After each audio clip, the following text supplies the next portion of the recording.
Biosciences, and today he has a presentation for us on the subject of choosing Biostasis Protocols, a pragmatic perspective. So welcome, Aschwin, and feel free to begin. He has a presentation for us on the subject of choosing Biostasis Protocols, a pragmatic perspective. So welcome, Aschwin, and feel free to begin. All right, well, thank you so much. Yeah, it's not going to be like a very spectacular formal presentation, but I thought it would be good to introduce some of the concepts that we might be talking about and to provide some structure. It's not going to be like a very spectacular formal presentation, but I thought it would be good to introduce some of the concepts that we might be talking about and to provide some structure. All right, so what we like to talk about today, although I'm heavily involved in cryonics, is to talk about biopreservation technologies in general. I also know that there have been some guests that advocated different kind of preservation, like aldi stabilized cryopreservation. So I want to run through some of these things, and then we can go through the pros and cons, and that might set the stage for kind of a lively discussion. So I want to run through some of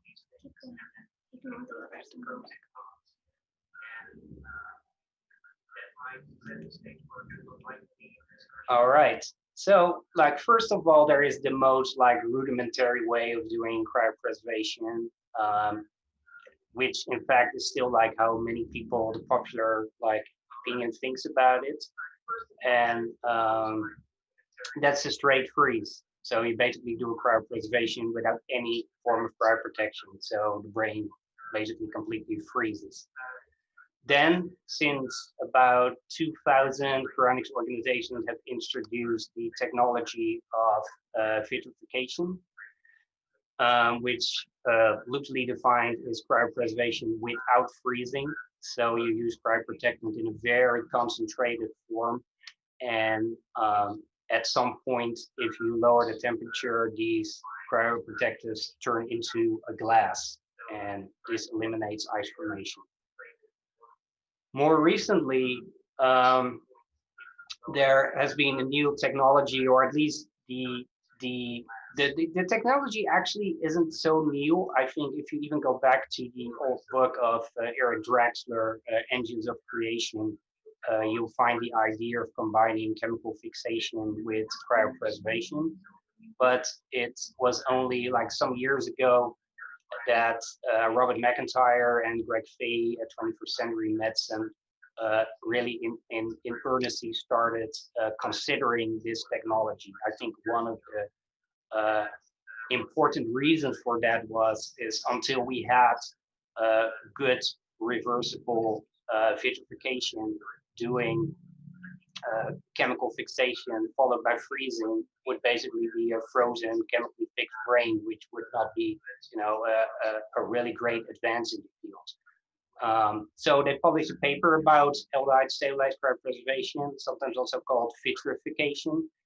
And what was really amazing about that work is that it was almost impossible to distinguish controls from the experimental brains. And in honesty, that cannot really be said about currently vitrification technologies of the brain. It's come a long way, but it's not as good. So that's probably can be one of the talking points, right? And in terms of preservation of fine ultrastructure, aldi stabilized cryopreservation is probably the only game in town right now. So the first three that you see in the slides, they're all blue. And the last one, which I call loosely liquid state chemical fixation, is basically doing chemical fixation and then store at room temperature. You could store in a fridge, but that's not long-term low temperature maintenance. I've actually written a lot about this topic because for a while, especially before aldi stabilized cryopreservation, people took real interest in that as an alternative to cryonics. I am not a really big fan of that. I will briefly tell you why, and then we go to the other three, because I don't think that technology is really credible in terms of its ability to do long-term maintenance of the patient. Now, So, Aschwin, before you proceed, if I may request that you pause the playback of the YouTube video on your end, because I think that's what's generating the audio echo. Yes, exactly. Yes. Before you proceed, if I may request that. Okay, yeah, that's much better for me as well. Great, thank you. Please continue. I was partly listening to myself, so. Okay, all right. So liquid state preservation or chemical fixation at room temperature. So like the long-term effects on the brain are like really unknown. I mean, the idea of chemical fixation is I kind of lock everything into place, you stop all molecular activity. But if that's really true, how do brains really look like after a long time at room temperature, chemically fixed? There are not many studies about that. Actually, there are, I think, not even a handful. And if there are, they're more like serendipitous kind of observations than carefully designed studies. I've seen some electron micrographs myself, and I was not particularly pleased about that. I think an even bigger problem might be if there's incomplete fixation in ischemic brains, because what you basically do is then you expose these brains long-term to room temperature, and all the detrimental biochemistry is still proceeding. And that is not just a theoretical objection. We have simulated scenarios like that in our lab, and stored brains long-term. Some of them were like perfectly fixed controls, and others were fixed in various stages of ischemia, and those that were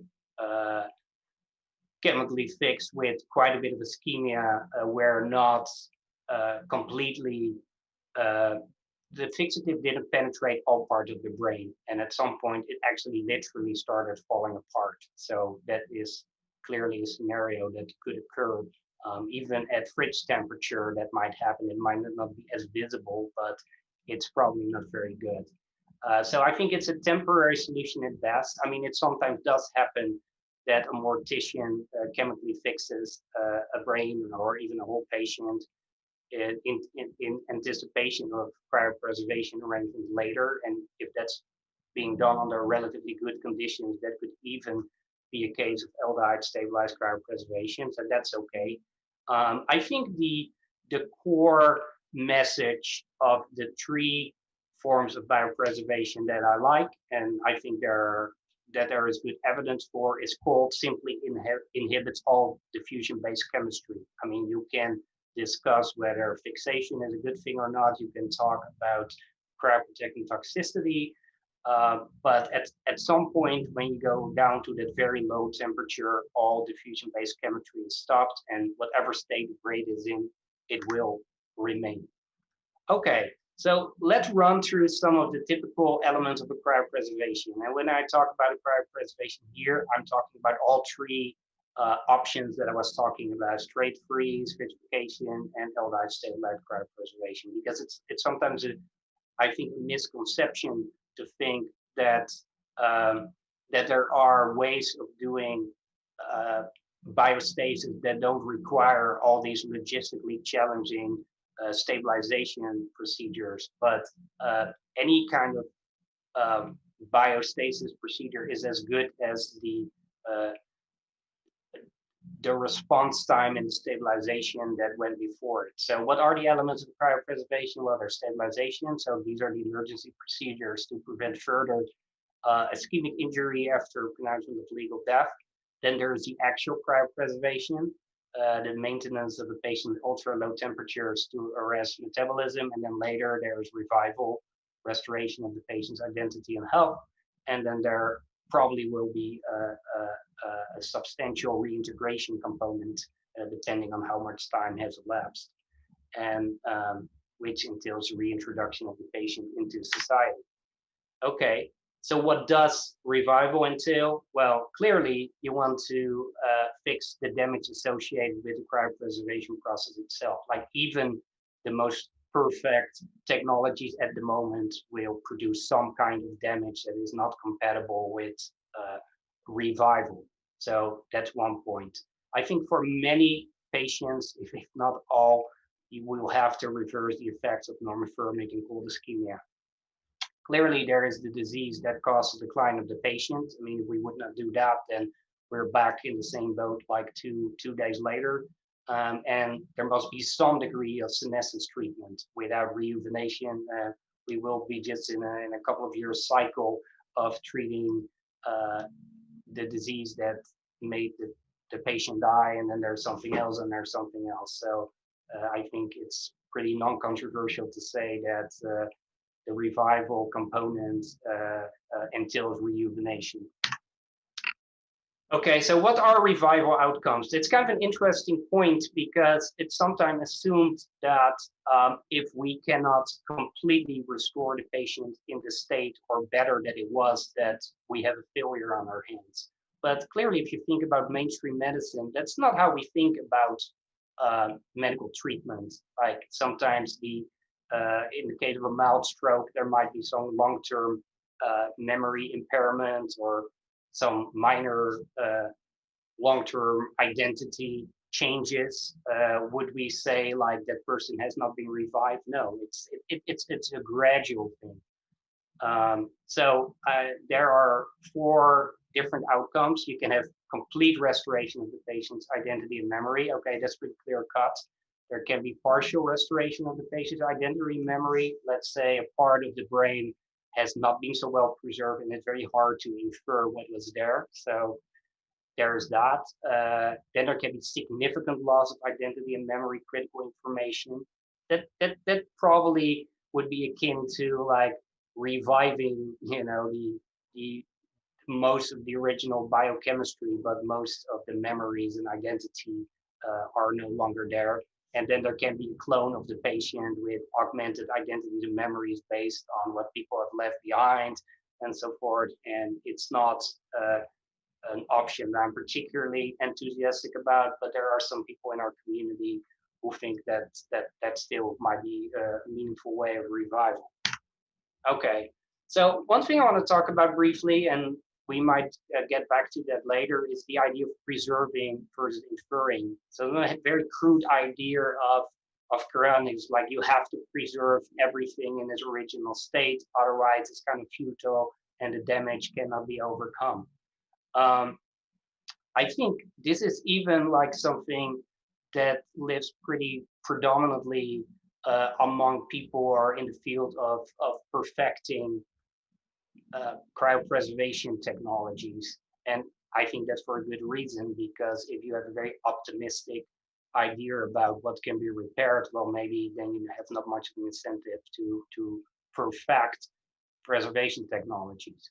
But I want to just briefly point out where I think, and that is, I think, one of the central premises of cryonics has been for a while, that we do not require perfect preservation for meaningful revival, not even meaningful revival with all identity critical components intact. So premise 1 is short durations of ischemia or ice formation do not destroy cells. And then I think both statements need some elaboration. Like one mainstream view of resuscitation is if you do not provide CPR in, let's say, a range of 5 to 10 minutes, then the brain will like die. But what that basically means is that if you recover that patient at normothermic temperatures, then there is a process of apoptosis or oxygen mediated cell destruction that over time, over a matter of days, can wipe out many parts of the brain. Now, clearly, we immediately lower the temperature, so these kind of processes do not really play out in a relatively good cryonics case. The other misconception is that isolation destroys cells. That is probably one of the biggest myths that people hold against cryonics. Now, clearly, ice formation is not good. It certainly alters the ultrastructure of the brain in noticeable ways, and you certainly don't get much viability back if you freeze a brain. But the way ice formation works is not that it robs your cells from the inside and all you see in electron micrographs is a bunch of debris. What typically happens is that ice formation first happens extracellularly because there are fewer components that inhibit ice formation, and then the cell severely dehydrates because of osmotic processes. It withdraws water from the cell to the extracellular space, and you can really see that in high resolution images, but it's not the sort of shattering of a vase kind of, and you don't know where everything goes. It's just not that brutal. Premise 2, which might be disputed, but you could argue that identity is encoded in structures, not in discrete molecules. So for identity to be completely erased, it would not just require pinpoint forms of damage, but that whole structures like synapses, axons will be completely destroyed. Premise 3, which is, I think, one of the central premises of cryonics, is damage is locked in as the temperature decreases. So whatever damage occurs, it's not like these structure biomolecules dissipate in thin air. And premise 4, that's not so much of a fact, but I think information is actually pretty hard to destroy, especially if it's preserved in a way where there is no longer any diffusion-based chemistry. There might be some very sophisticated tools, not unlike what you see in DNA, ancient DNA reading to derive the original structure from the damage.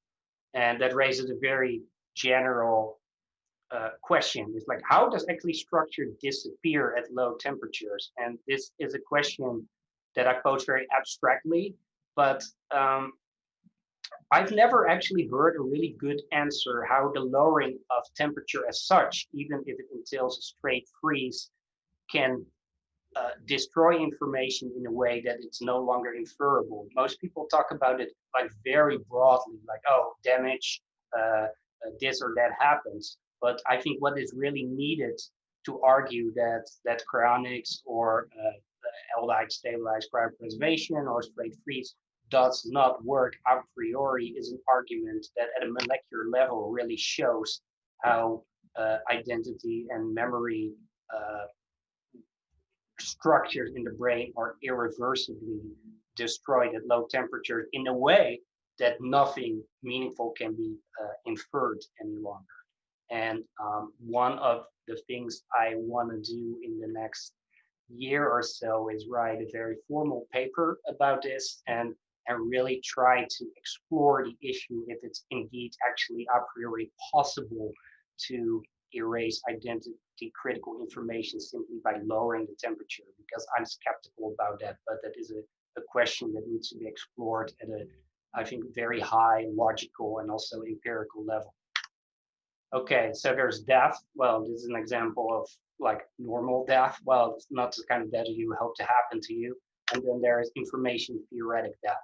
And that has often been defined as the scrambling of information within the brain to such an extent that recovery of the original person becomes theoretically impossible. And that basically, is the perspective that I alluded to earlier on. It's not particularly useful to point out that we cannot, let's say, recover an EEG anymore, or that some molecules are no longer in the right place, or that membranes have been damaged. You kind of really have to tackle the idea of information theoretic death. And now, what is information theoretic death? Now, this is really interesting. I mean, is it an empirical concept or is it a theoretical concept? I mean, can you look at an electron micrograph and say, I cannot infer anything anymore here. This must be information theoretic death. And I mean, you could say, yes, that's true. And someone else might say, well, that is maybe true according to you sitting there in 2020, but maybe 80 years down the road, it will be fairly easy to infer what is there. So information theoretic death, it is not a concept where you can like absolutely prove right now, unless you see electromicrograph that has nothing in it. I mean, clearly that I think would be pretty good definition of information theoretic death. Nevertheless, I think it might be useful to put forward probabilistic, like an hypothesis of where that where information theoretic death might be.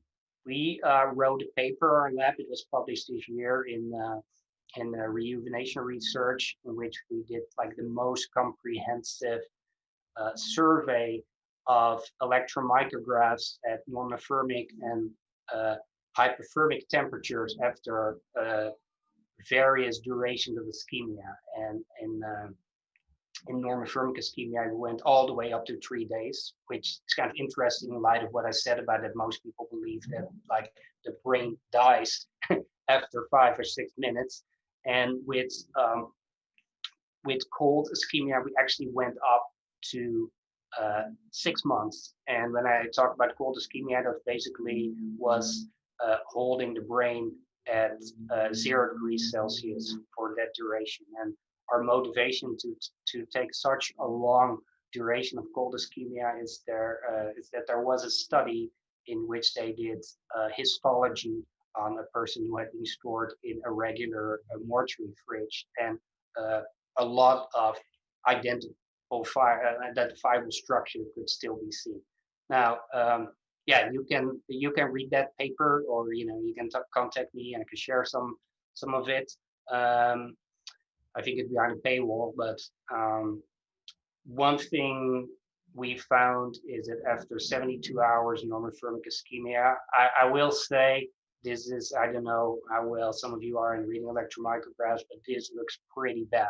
It looks almost like sort of like pixelated. You don't see a lot of structure. You see still some remnants like of accents, but this doesn't look very good.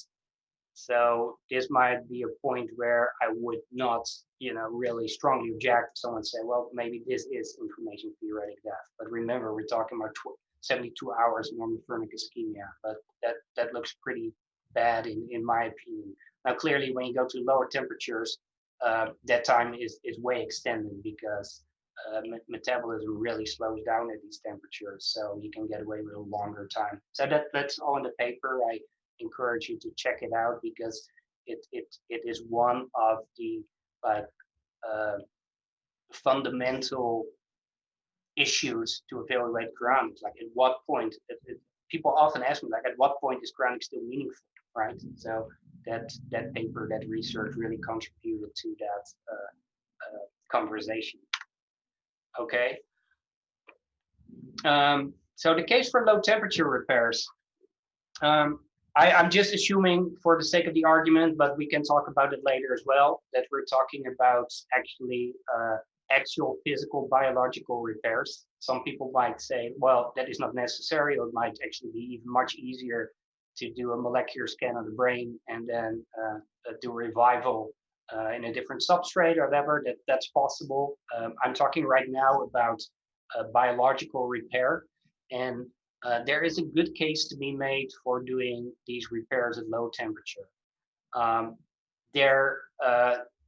If we do that, because if we would warm up, there would be ice formation and devitrification, even if we achieve no ice formation at low temperatures, because there could be areas in the brain that are very highly nucleated and are very, very close to ice formation. So if we would do not any repairs initially and we would warm that up, then we could still get ice formation, which is kind of sad if you went through this whole sophisticated vitrification procedure. Clearly, there can be no diffusion-based chemistry at very low temperature, so apoptosis necrosis cannot happen. I mean, that's the whole point of long-term maintenance at these temperatures. There can also no solubilization of several biomolecules, because everything is viscous or frozen. It has nowhere to go. It might actually be an ideal environment for a certain kind of mechanical cell repair machines. And there is theoretically unlimited time for repairs. If you would warm up the patient and you would initiate a repair, then you may not have a very long time because the usual biochemistry will kick in again, which would not be the case if you conduct repairs at cryogenic temperatures. So there's a name for this field right now, cryobotics. So the idea is to design like Merkel Freitas-based molecular machines that function at ultra low temperatures. What would these cryobots do? They would tunnel out and clear the vasculature. They could do actually molecular scans. So even later, if there are uncertainty or things go wrong, you have a complete molecular scan. It also allows for in silico repairs, even if you repair things in silico and use it as a template for real biological repairs. Macrostructures can be fixed at those temperatures.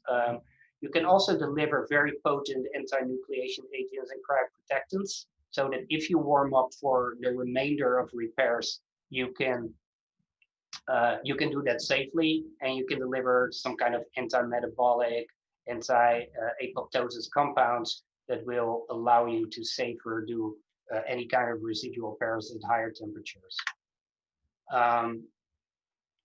So medical cryobots are non-biological nanobots that operate at cryogenic temperatures. Are there any non-chronic applications for that? I don't know. It might be hard and very exotic. Treatment of frostbite might be one in the future.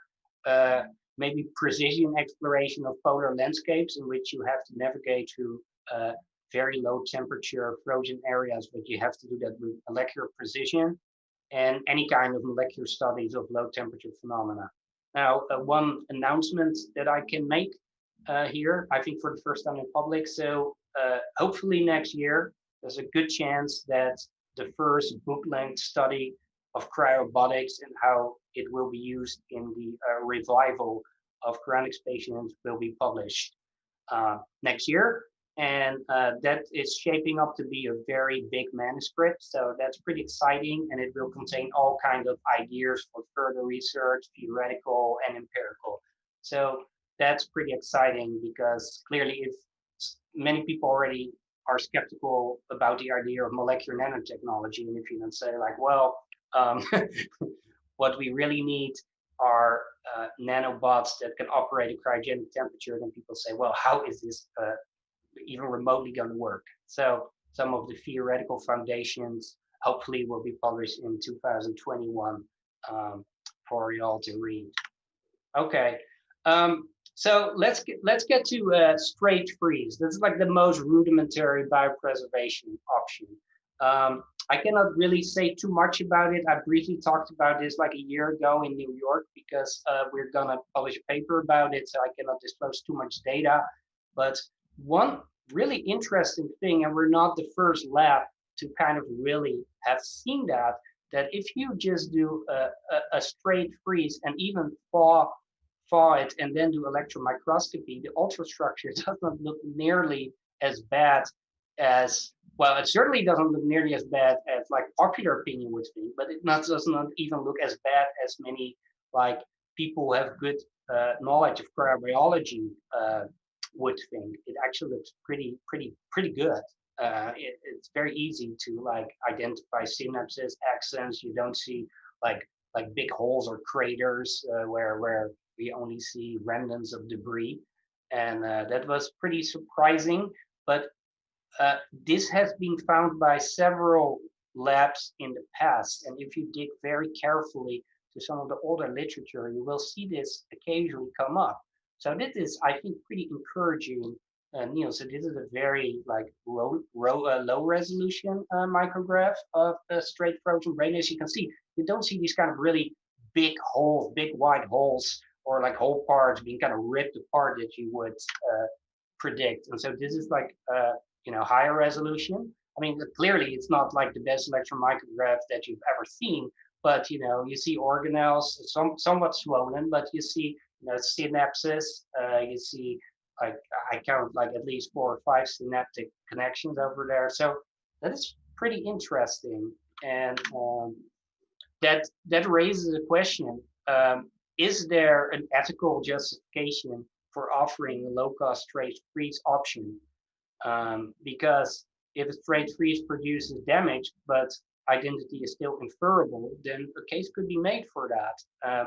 The long-term storage cost of that would actually be even 25 to 50% of Elcor's neuro, so that would further go down.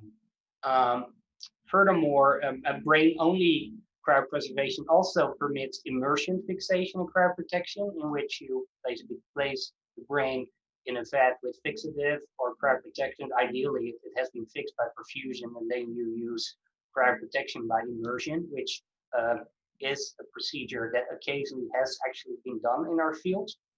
And if you're concerned about like the PR of neuropreservation Elcor does, I think most people would agree, including myself, that the isolated brain doesn't produce the kind of response as a severed half.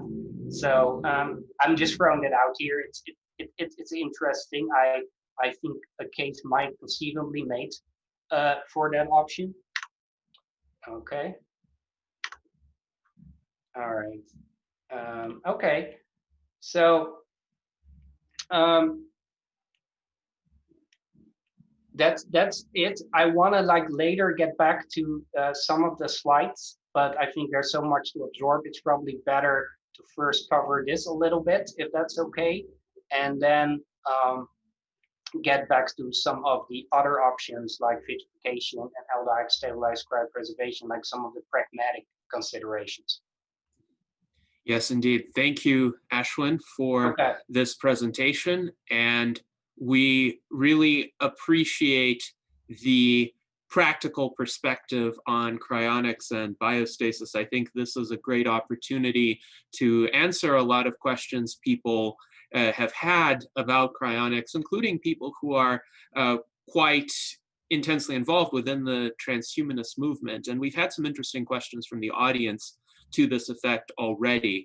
For instance, Jason Geringer asks, has there been any research done on short-term preservation, like someone who is alive and healthy being preserved for a week or a year? And my understanding is that hasn't happened yet, but there have been people, for instance, who have been drowned in icy water, and they came out and were revived after about an hour or so, which is remarkable. There have been procedures like deep hypothermic circulatory arrest, where the blood flow to the brain is stopped and the patient is operated on under essentially extremely cold conditions. And there was even an experiment, I believe at the University of Pittsburgh, with trauma victims, where essentially the blood was taken out and replaced with a saline solution, and the doctors got more time to operate on that patient.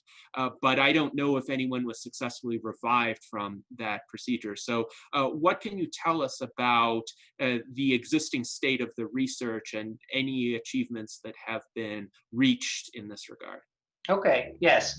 So yeah, that's a pretty clear question. I think there are two ways of answering it. If you're talking about doing the whole cryoablation procedure and looking like just for a much shorter duration what the effects are, that would not be particularly meaningful, of course, because like things like cryoprotectant toxicity don't kick in like after like a month or a week. But if you ask the question in the way it's like, how, like, one thing, and I've written a paper on that called Secure Viability of the Brain by Contemporary Criteria, that breaks down the cryonics procedure into various steps. And instead of asking yourself, like, is this reversible? You can also ask yourself the question, how far can we push our procedures and it is still reversible, right? And the current consensus, also based on empirical research by us, but also in mainstream science, is that right now a typical cryonics procedure is reversible kind of until halfway cryoprotectant perfusion. And that is because at that point, the cryoprotectant toxicity becomes too strong to allow complete reversal. But if it's about taking a patient or an isolated brain to very low temperatures in ideal conditions and reversing that, we can do that up to like 3 or 4 hours. Actually, if you go back in the literature, there was a surgeon, his name was Robert White, and he actually did some of these hypothermic brain viability studies. And he was a very capable surgeon. He was able to take a brain out and cannulate it, and then he removed the blood and replaced it with a preservation solution, not a cryoprotectant, but just a preservation solution. And then they kept it for about 4 or 5 hours at refrigerated temperatures, and then he could recover functional EEG in that brain. If he pushed it longer, let's say to 6 or 8 hours, he still saw some evidence of like metabolic, meaningful, organized metabolic activity, but there was no longer the ability to recover an EEG, which is interesting because that actually maps pretty well with the studies in which they take like a dog or a pig to ultra profound hypothermic temperatures and are able to bring it back. I mean, I think the time limit on that is around three or 4 hours max. In fact, the Outer Life Extension Foundation in the 80s themselves, when they had their own research program, they actually did that kind of research, and they were able to recover dogs from 3 to 4 hours from ultra profound hypothermic temperatures.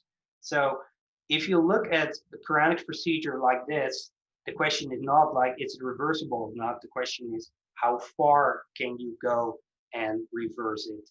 And one thing my own lab is working on right now is, we know that if you load currently a brain completely with the cryoprotectant, the toxicity is too high to permit reversibility. But you might be able to introduce, let's say, 10% of the cryoprotectant, 20%, and then you get organized brain activity back. And then based on that, you can keep tweaking protocols to get like further and further down into your procedures. So that's I think a good way to look at it. I think there's one related question, and that is like, well, why don't you try this in a small animal model, right? Because the assumption is it's easier, but it's actually, in some ways, actually it's not. Like the vessels are much smaller. It requires a lot more advanced microsurgery, but also like cryoprotectant toxicity is not something that doesn't exist in small animals. It's a universal mammalian phenomenon. And I mean, if there would be an animal model that would be immune to it, that would be great. But there's not much, except for being able to do more experiments. It's not easier to do suspended animation on a small animal than, let's say, a human. So it seems that the obstacle to any longer term, but still short-term cryopreservation beyond, say, 4 hours would be the cryoprotectant toxicity. And I think this relates to a question from Mike Lazine, who asks, can this technology be implemented for space travel, like putting people in biostasis chambers until they reach another world so that they can be preserved during the journey? But it would seem that the same problem would arise if you go into this biostasis and the cryoprotectant is toxic. There's not really a good infrastructure to reverse that on the other end of the journey. Would you agree with that, at least given the current state of the science? Yes, absolutely. Yeah, like full reversible suspended animation, that's a long way off. And even people who are strong advocates of human cryopreservation, such as myself, wonder whether it's actually achievable, at least through the sort of cryoprotection technology that we're using. Like, for example, there are parts of the human body that are very poorly vascularized, or there are pockets of fluid in there that cannot be withdrawn through perfusion, like in the eyes, for example. And all these little things, of course, are major obstacles for full reversible suspended animation. And because suspended animation kind of almost has to be perfect, you cannot have like a slightly damaged lung, one eye that doesn't function. So that puts like that is really a very high bar to reach. If you talk about reversibility of activity in the brain, that might be much more achievable in, let's say, the next 10 or 15 years. We can already recover viability in isolated hippocampal brain slices, for example. You can load them with the cryoprotectant, vitrify them, unload them, and then you can restore viability by a number of criteria. The most popular is what's called the potassium sodium ratio, in which you can compare the post-recovery ratio to controls. And there's actually a paper by Yuri Pachugan and Greg Fahey in which it's demonstrated that contemporary vitrification technologies can do that kind of recovery already. So the next step, one in which my lab does quite a bit of research, is to have recovery of viability in the whole brain. Very interesting. And another interesting question was posed by Jose Cordero, because you mentioned cryobotics. Who is writing the book on cryobots? Okay, I don't know if I can disclose it yet, but I think it should not come as a surprise to you that it's one of the prominent molecular nanotechnology people in the field that is also closely supportive of cryonics. So there are not many, so it's kind of easy to infer, I think. But I rather cross that bridge when it's ready. It was already pretty cool to make this kind of soft announcement, but stay tuned for more details. Yes, indeed. You heard it first on the U.S. Transhumanist Party Virtual Enlightenment Salon. So stay tuned in 2021. There will be more information on this. Zach Richardson asks, what role does an anti-nucleation agent play in preservation? Can you explain this a little more and more simply why it's needed and what it does? Okay. So they can be used in two ways. Right now, for example, the M22 vitrification solution has two, what is popularly called ice blockers.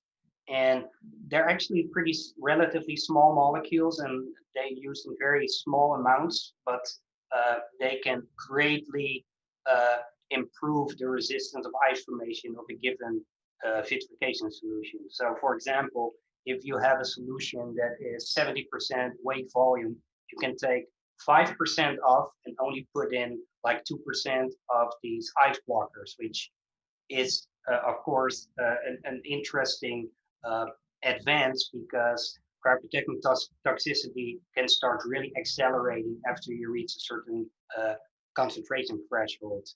The reason why I mentioned them was in the revival process, because if you would be able to introduce similar agents or something that is brand new at that time, that at least allows you to warm up that patient to room temperature or maybe just high sub-zero temperatures, there might be repairs that can just not be done at cryogenic temperatures. So it might be useful to introduce these kind of agents then. Yes, thank you. And then we have somewhat of a challenge question from John H., who writes, I wonder if the whole preservation resurrection paradigm might prove to be a dead end, that we should be focusing on simply avoiding dying in the first place, a la de Grey and Sinclair and others. And I'll say for myself, I hope never to die. I hope to reach longevity, escape velocity, but it's also a function of one's age, and it's a function of one's own health conditions as well. There are some people who don't have the luxury of waiting 20, 30 years for these breakthroughs to occur. So it would be good to have an option to eventually achieve some sort of revival for those individuals. But of course, the question is also a pragmatic one along the lines of, will it work? And perhaps the reluctance of some people to pursue this area stems from practical doubts, like, will the preservation be so toxic as to destroy the remnants of the person's identity? But what are your thoughts on this, Aschwin? Well, as to the point of would it be better, to shoot for survival as we are here right now? Of course, I think all cryonic advocates would agree with that, but I think most people would also agree it's not a black and white issue. We can do both, and actually, some people like, well, Aubrey de Grey is of course a good example, who is also a very vocal cryonics advocate and has cryonics arrangements himself. And so I think we should work on both. But I think one thing that sometimes have, like, let's take, for example, the SENSE program. If that's successful, which I hope it is in not long from now. I mean, if you are completely rejuvenated and you walk under a 10-ton truck, that's not going to help you very much that you're rejuvenated. And I think one misconception is that if we have rejuvenation, cryonics will be redundant. But cryonics will only be redundant when there are no longer any kind of medical conditions that can that make people like die, put them in a critical state. And anything that's on the table right now in terms of rejuvenation and anti-aging technologies doesn't, of course, completely cut it when it comes to accidents or homicides or any of these things you can talk about. So there's always a room. And there's, of course, the argument there are people right now who are very, very old, who most likely have not much to gain from any of these technologies, even if they move at a quicker pace than I hope they do. It probably will be quite some time, and these people would be too late. So that's not a role for cryonics or any kind of long-term biopreservation technology right now. Yes, indeed. And I concur with your responses there. Now, Zach Richardson points out, with regard to our previous two virtual Enlightenment salons that had a cryonics focus, the first one was with Ken Hayworth and Robert McIntyre, and the second one was with Rudy Hoffman and Greg Fahey. There was a disagreement among the various salon participants on a key premise, which is essentially which preservation techniques actually preserve the identity of the individual, or what I call the I-ness. So Ken Hayworth's and Robert McIntyre's plan was to destructively upload the structure of a brain that had been preserved via glutaraldehyde suspension, and then the brain would be sliced into thin bits and scanned. I had severe reservations about that approach because, in my view, even if that worked completely from a technical perspective, it would essentially create a copy of the individual at best. It would not recreate the original sense of awareness of the person who went into that suspension. And the suspension is highly toxic and destructive. Essentially, Ken Hayworth admitted that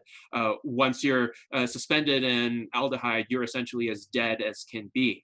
So they, however, seemed to bypass this by essentially denying or questioning the concept of I-ness altogether, that their concept of identity is a pattern based concept, where as long as it's an exact replica of the structure of the brain, the memories, the contents, that is you. And my assertion is that it's not you that is a very good replica of you. It may even be self-aware, but you need the preservation of the physical continuity between the original organism and the entity that gets revived on the other end. So what are your thoughts on this? And do you have a philosophical position there? Yeah, so there's like my own perspective, and there is, of course, like, what is it wise to bundle an already controversial proposal with something even more controversial? So I will like tackle both of them. Yeah, I'm personally, I wouldn't say a strong believer, but I think I am. I believe that the mind is substrate dependent, and I'm not sure whether simulating another substrate will exactly give rise to the kind of continuity of consciousness or identity memories as it was in the original person. To me, that's kind of another Pascal's wager, right? Because a lot of cryonicists say, like, well, I can choose cryonics or I can't, but if I don't, it's guaranteed that I will die. So it's rational for me to choose cryonics. And I think you can extend that argument and say, like, okay, if molecular biological repairs are possible and no weird philosophical conceptual bridges are crossed in those repairs, then if the original identity can be inferred, that should be good enough. If you uh, prefer a much more radical idea of consciousness identity, then you're basically making another wager, but this is not the kind of wager that is conservative, that's one that's radical. But it's really interesting to note, I don't know how many people of you know that the like so-called godfather of cryonics towards the end of his life started having very strong reservations about the idea of mind uploading and substrate independent minds, Rob and Edinger. And at the time, I was part of the Cryonics Institute mailing list. I mean, I'm an Alcor member, but I was like, doing often like research for them, so I was on their list. And there were a lot of like debates there. And when Robert Edinger was cryopreserved, I wrote a tribute for him, and it was actually about his the thoughts he had late in life about mind uploading and substrate independent minds. The title of the piece is "You Cannot Build a Locomotive Out of Helium." That was kind of his like like conceptual arguments about like that some things that matter to us are substrated uh, dependent. And yeah, as I said, I lean myself toward that perspective, not dogmatically. I think, I'm always very surprised on this topic when people can think they can prove one way or another, a priori, like how this all works. I'm not so sure, as I said. But even aside from my own thoughts, I think I prefer the most like conservative repair scenario. And I do think that molecular nanotechnology is feasible and it will work. So that has my preference. And then to the second part, um, yeah, that surprised me a little. I think it's really hard to find a person who is in favor of aldehyd stabilized preservation who is not in favor of mind uploading as a revival option.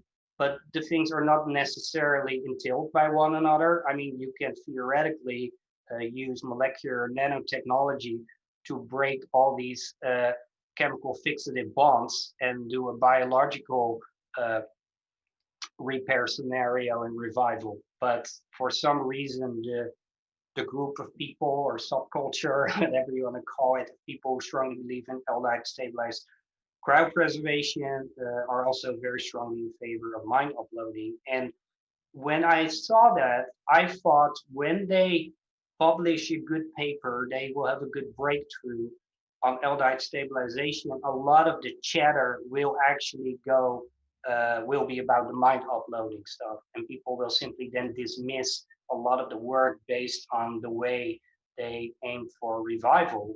And I think, lo and behold, I think that happened quite a lot. I've seen many arguments of like neuroscientists dismissing that work based on like the mind uploading revival scenario. And I'm not saying that I agreed with that because I don't have a really strong opinion about this. I think that ultimately probably will be more of an empirical question, but it was very unfortunate to see how a lot of the debate about this, in my opinion, really fine technology, aldehyd stabilized cryopreservation, got completely sidetracked by discussions about whether mind uploading works or not. Cryonics has been affected by that as well. I should say, like conventional cryonics. A little while ago, I wrote a response to a blog post by the economist Brian Kaplan. He thought he could prove that cryonics could not work because mind uploading would not work. Now, okay, if that's true, then there are many other ways of revival, and the most obvious and one is biological repair and revival. So I am not a big fan of bundling a preservation technology with one specific uh, revival scenario. In fact, if you want to be conservative, I would pick the most I'm not sure if I would call molecular nanotechnology traditional, but that is at least conceptually people get it. They understand the ideas of repair. They know how to fix a broken leg and or maybe in the future a molecule. People get that conceptually. So yeah, I'm skeptical about this revival method, and I think it's not the best PR, and it has all kind of unintended consequences in like getting funding or being able to do work at a university if you really push this mind uploading angle. I'm not a fan of it. Yes, indeed. And a lot of what you have said resonates with me because I have quite a small c conservative outlook in terms of preserving my own existence, certainly. And my position has been I'm 100% certain that I exist now. So I'm going to do everything I can to prolong this life. And if there are any other alternatives, if I have to face medical legal death under the contemporary definition, then I would entertain those alternatives only after that occurs on its own. And probably I would take every single measure to prolong my life here, up to the point of spending all of my money to be sustained in a coma for as long as possible, if that has to happen. But what startled me about the position of Ken Hayworth is there's a kind of elective euthanasia aspect to it, where essentially somebody, let's say somebody is even old enough that they're worried about the risk of getting Alzheimer's disease, they could go in per this hypothetical concept and have their body and brain preserved in glutaraldehyde. Essentially, that ends their life right now in the hope that they would be uploaded in the future. And to me, that's kind of highly counterproductive, to say the least. And where I see the approach that you're describing as much more promising is that somebody can wait as long as possible until legal death, and then that also buys one time for better cryoprotectants, less toxic cryoprotectants to be developed, so that one can be preserved with as little damage as is possible using the technologies of the day.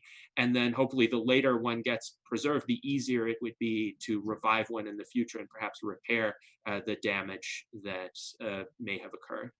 Right, absolutely. Yes, indeed.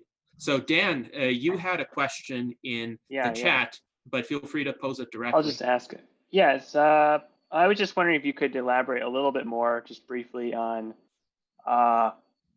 what kind of cost reduction could be achieved by eliminating the need for liquid nitrogen. So you're just keeping the patients in a freezer, essentially, and if that is actually something that's being considered.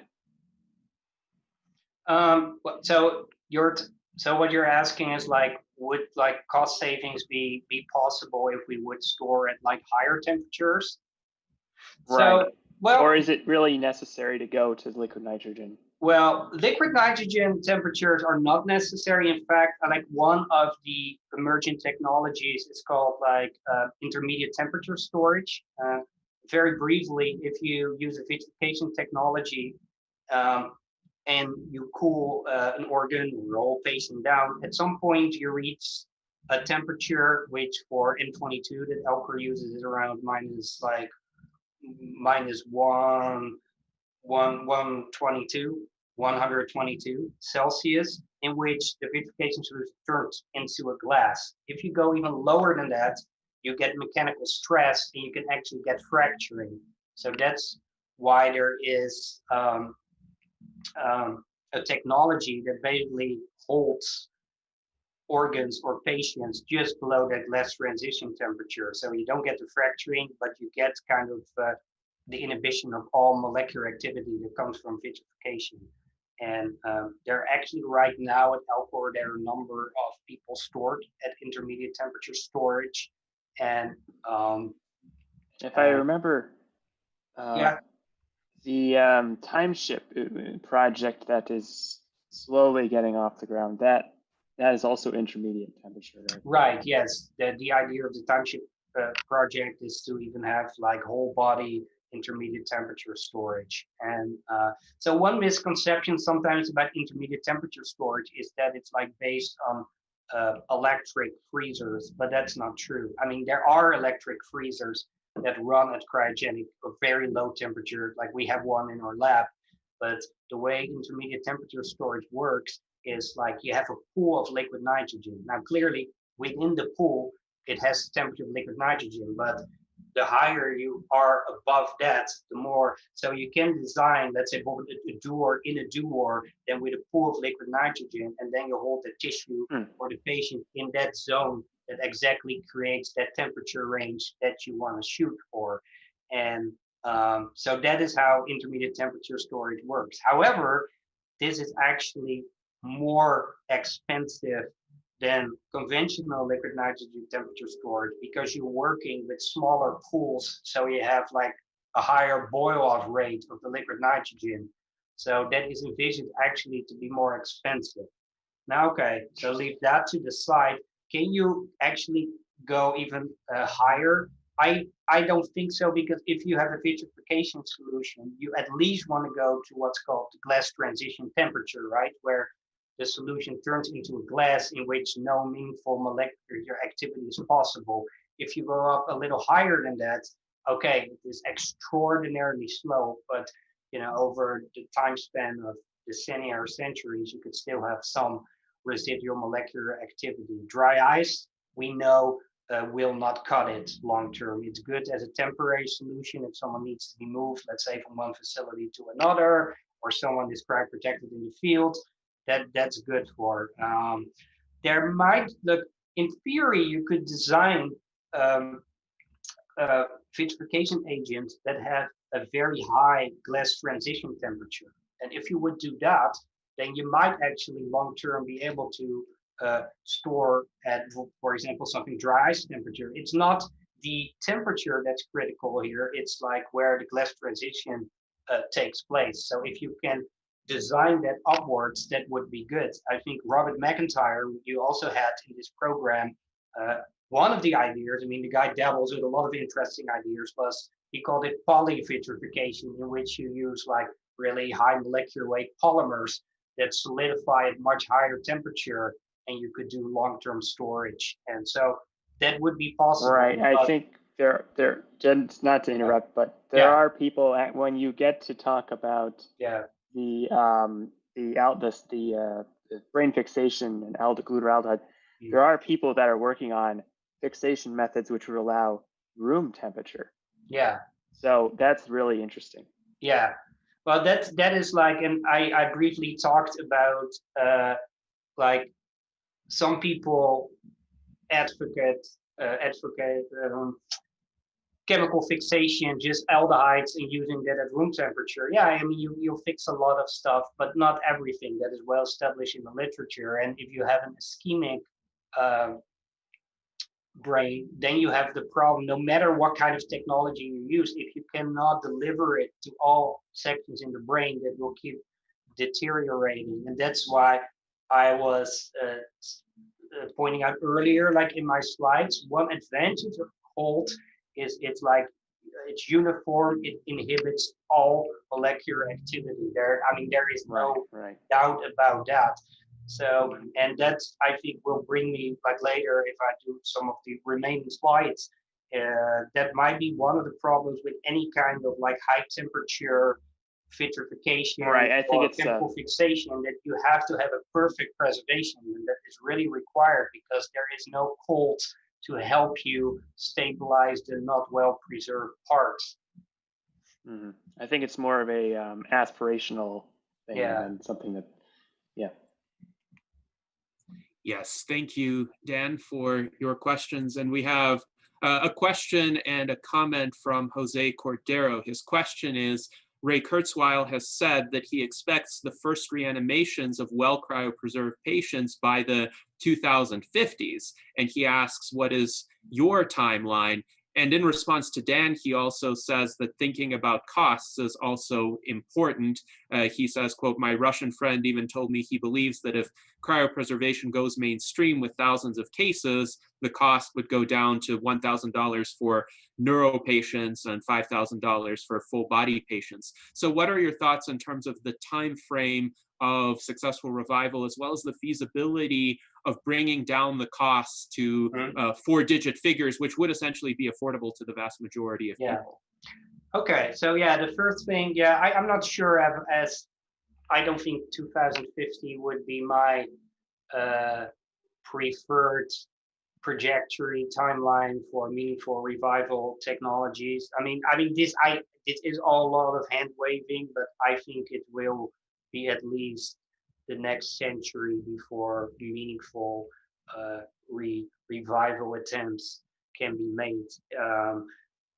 We see a lot of progress in information technology, and of course, what processors can do, and deep learning is also like really cool stuff going on. But when it comes to this translating into either meaningful rejuvenation or technologies that can do repairs at the molecular level, that seems to be kind of a way off still to me. But I don't know.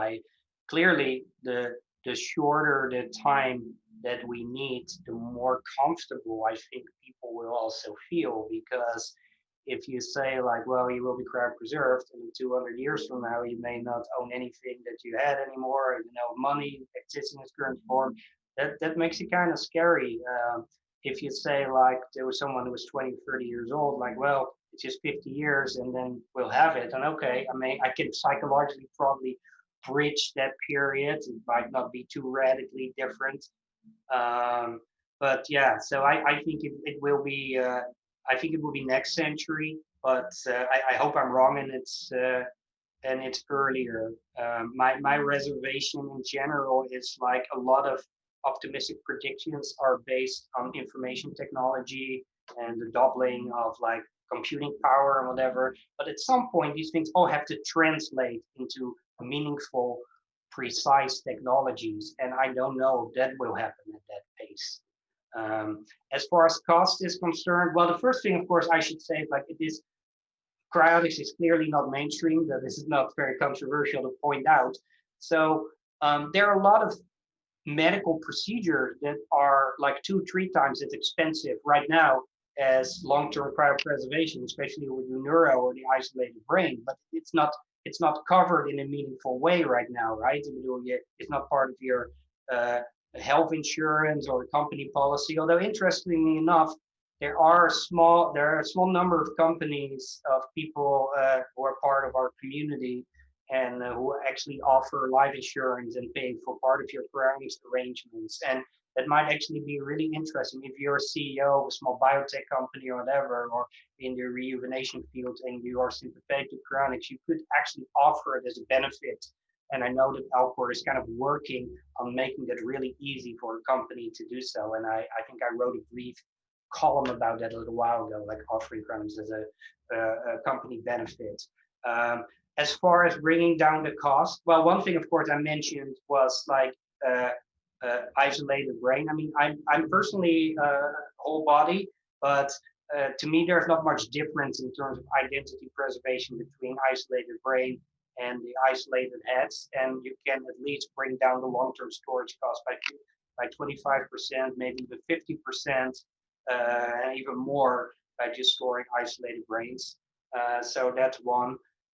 Then there's economies of scale, and that is to me a complicated issue, because in the early days of cryonics, well, in the really early days, people were really optimistic about it, but it's not long before millions of people embrace it. Well, that has not happened, but it was at least fun. Well, at some point, economies of scale will kick in, and that has not actually really happened, in my opinion. And I gave a presentation in Dresden, Germany, a couple of years ago about why that has not happened. And there are a number of good reasons and some bad reasons, but I think one reason is like when cryonics started, it was just really done on a shoestring. Sometimes the research contributed their own equipment and expertise without compensation. So one of the first things that needed to happen when there were more members and membership dues is give people at least reasonable salaries so they could work in the field without having to worry about paying the next bill. So I think the initial opportunity for economies of scale could not happen because of that, and that's all really reasonable. And then on top of that, you also have new technologies that are more expensive. So then again, some of that money that could be passed back to lower cryopreservation mediums goes to something like intermediate temperature storage, or liquid ventilation, or making sure that there is always a standby team in your area. So I think that point of real economic skill has not really kicked in yet, and I do hope. I mean, it is eminently reasonable, and it should do so, and hopefully it will happen in the not so far future. But at this point, I cannot really think of a way to really drive the cost down unless you really want to cut corners, or you say something like, well, we don't do standby or stabilization. But I think that's not a really good idea. In fact, vitrification is probably not really possible without very rapid standby and stabilization.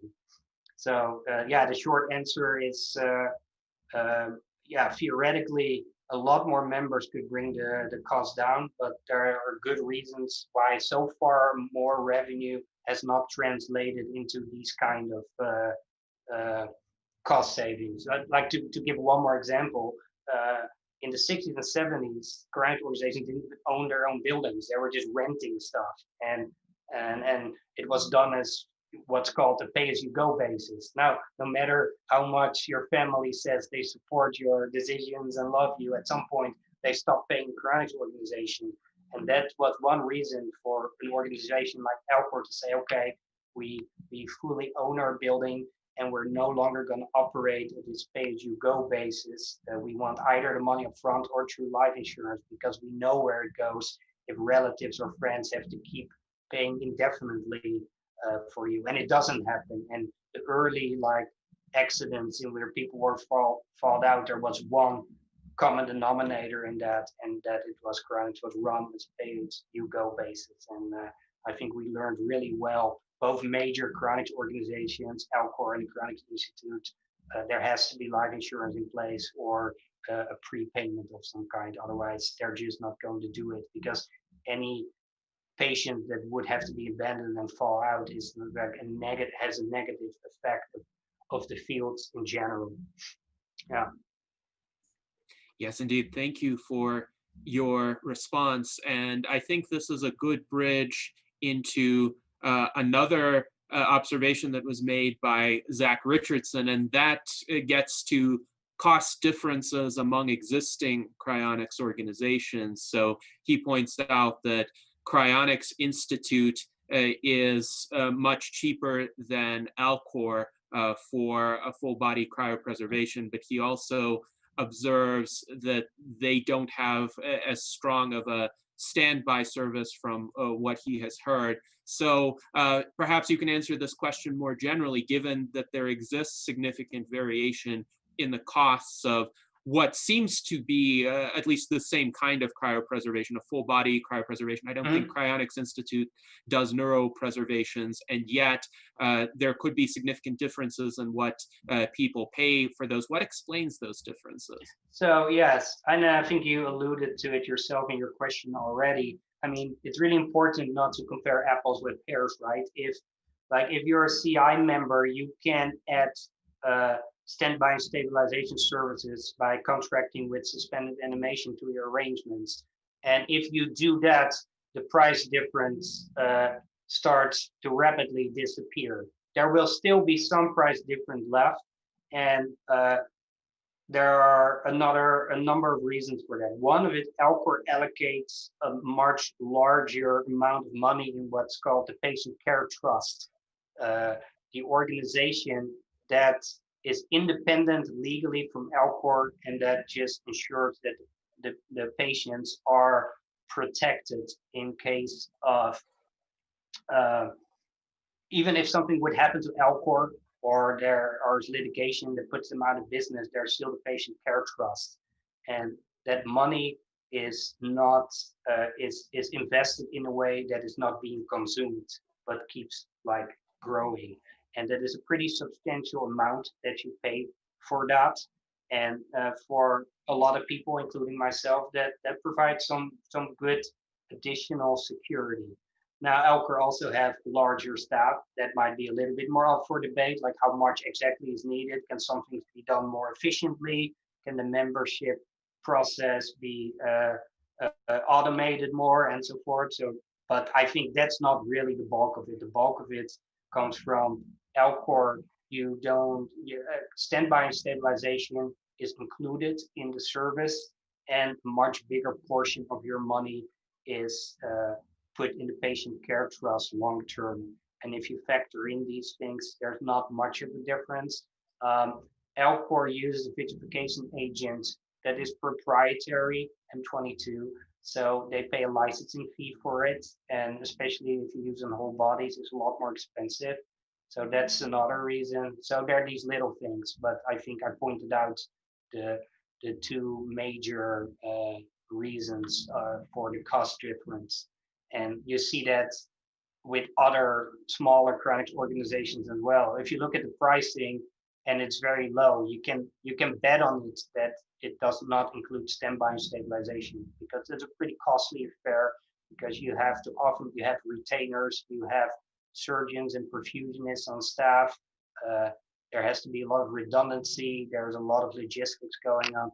And one final thing I should mention is Alcor, because of the higher higher dues and the higher cryopreservation minimums, and also the patient care trust, has a lot more opportunity to engage in very expensive litigation if necessary, and Alcor has done that in the past. There have been several cases. Unfortunately, Alcor has almost invariably prevailed, but they basically spent, well, $50,000 or $100,000 simply to protect a patient and to set an example of like, okay, we cannot be like screwed around with, and that's very important. So I think Alcor has these resources partly because of their higher dues and cryopreservation minimums. Yes, thank you. That is quite a helpful explanation. Pavel Ilin had a comment, and I would ask him to elaborate upon it in person as well. He wrote, I think it's important to clarify to the public how much time we have after the patient is declared dead to preserve them before the apoptosis process decomposes the brain structures and there are no chances of successful revival. Is there anything that you would like to say about that in greater detail, Pavel? Well, yeah, I think I went into that in pretty great detail, but like the paper that I co-authored about the ultrastructure of death is like probably a very good empirical paper about that. The really strict scientific answer is we don't know, but I think when we're talking about hours after circulatory arrest after death, I think a very strong case can be made to proceed with a cryopreservation procedure. We're talking about room temperature now. When we're starting to talk about days, yes, then it becomes critical. But as I pointed out, it really depends on what temperature the patient is being maintained. If you have a situation in which immediately after death someone would be cooled to 0 degrees C and maintained there, then you have a lot more time for the procedure to be meaningful. But this is a question that can at least be explored empirically by subjecting experimental brains to various durations of ischemia, and then you have a theory about like what do I really expect to see in the ultrastructure, like in terms of like memory and identity, and then you can look at these micrographs, or you can even do whole 3D reconstructions of the brain after damage, and make a determination. But of course, there is no precise number, and I think most cryonicists agree that this whole 5 or 10 minutes criterion that is used in mainstream medicine, that really pertains to resuscitation with contemporary medical technologies. But when it really is about the fine ultrastructure of the brain, you have a lot more time. And it seems like mainstream science is, I think, increasingly coming on board with that, because there was, like last year, there was this study in which they were able to produce meaningful metabolic activity in a whole brain after many hours of normothermic ischemia. So this seems to be kind of moving in our way. But yeah, that's a little bit of a long answer, but yeah, hours, I would be fine with days, then it becomes like really critical, but it is temperature dependent for sure. Now, of course, if you chemically fix someone, then it's a very different issue. If you chemically fix someone on a relatively good conditions, you have quite some time to do the next step. Well, not a very long time, because then you run into the issue that I pointed out earlier, like what are the long-term effects of chemical fixation? Will the brain really be preserved in a pristine state? But then you buy yourself some time as well.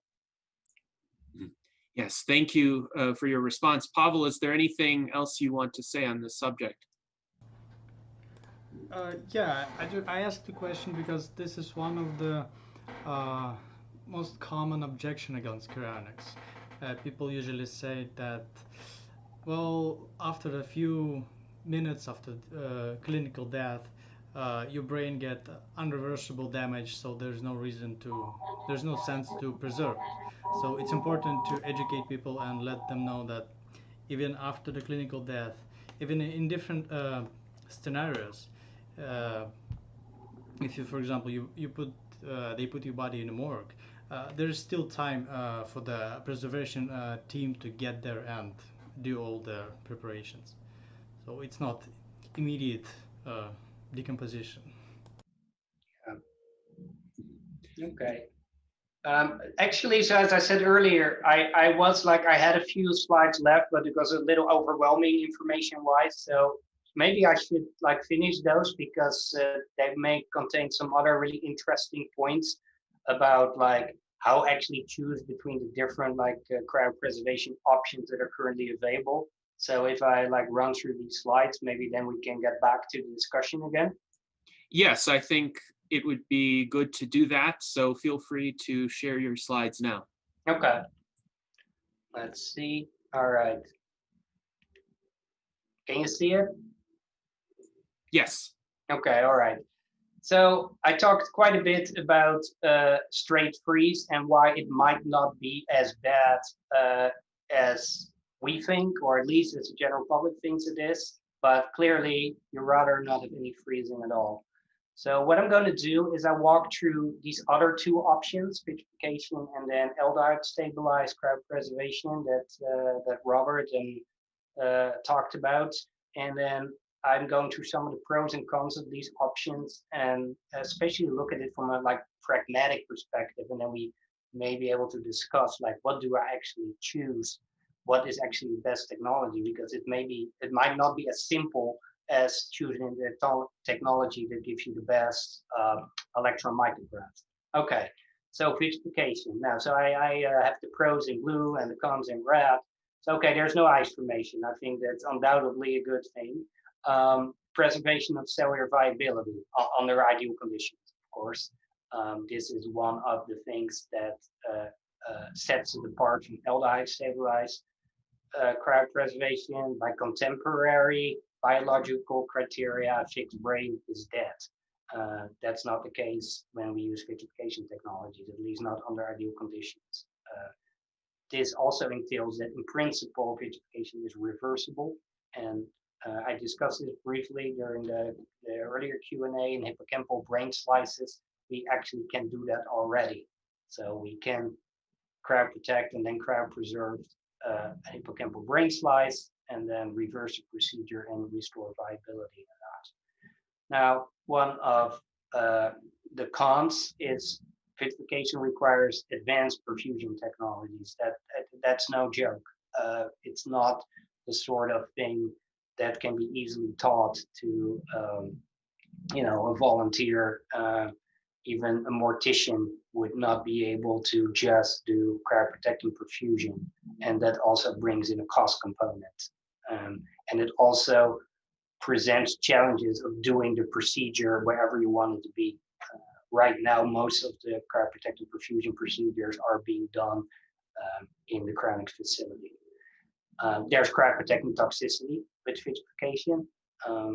Now, one thing I should mention about cryoprotecting toxicity, some people equate it with like damage or like ultrastructural like damage. That is the cryoprotecting toxicity that we're currently like talking about in cryobiology and modern vitrification solutions is actually relatively benign. It's certainly it does not permit like reversible vitrification of whole organs, at least not on a routine basis.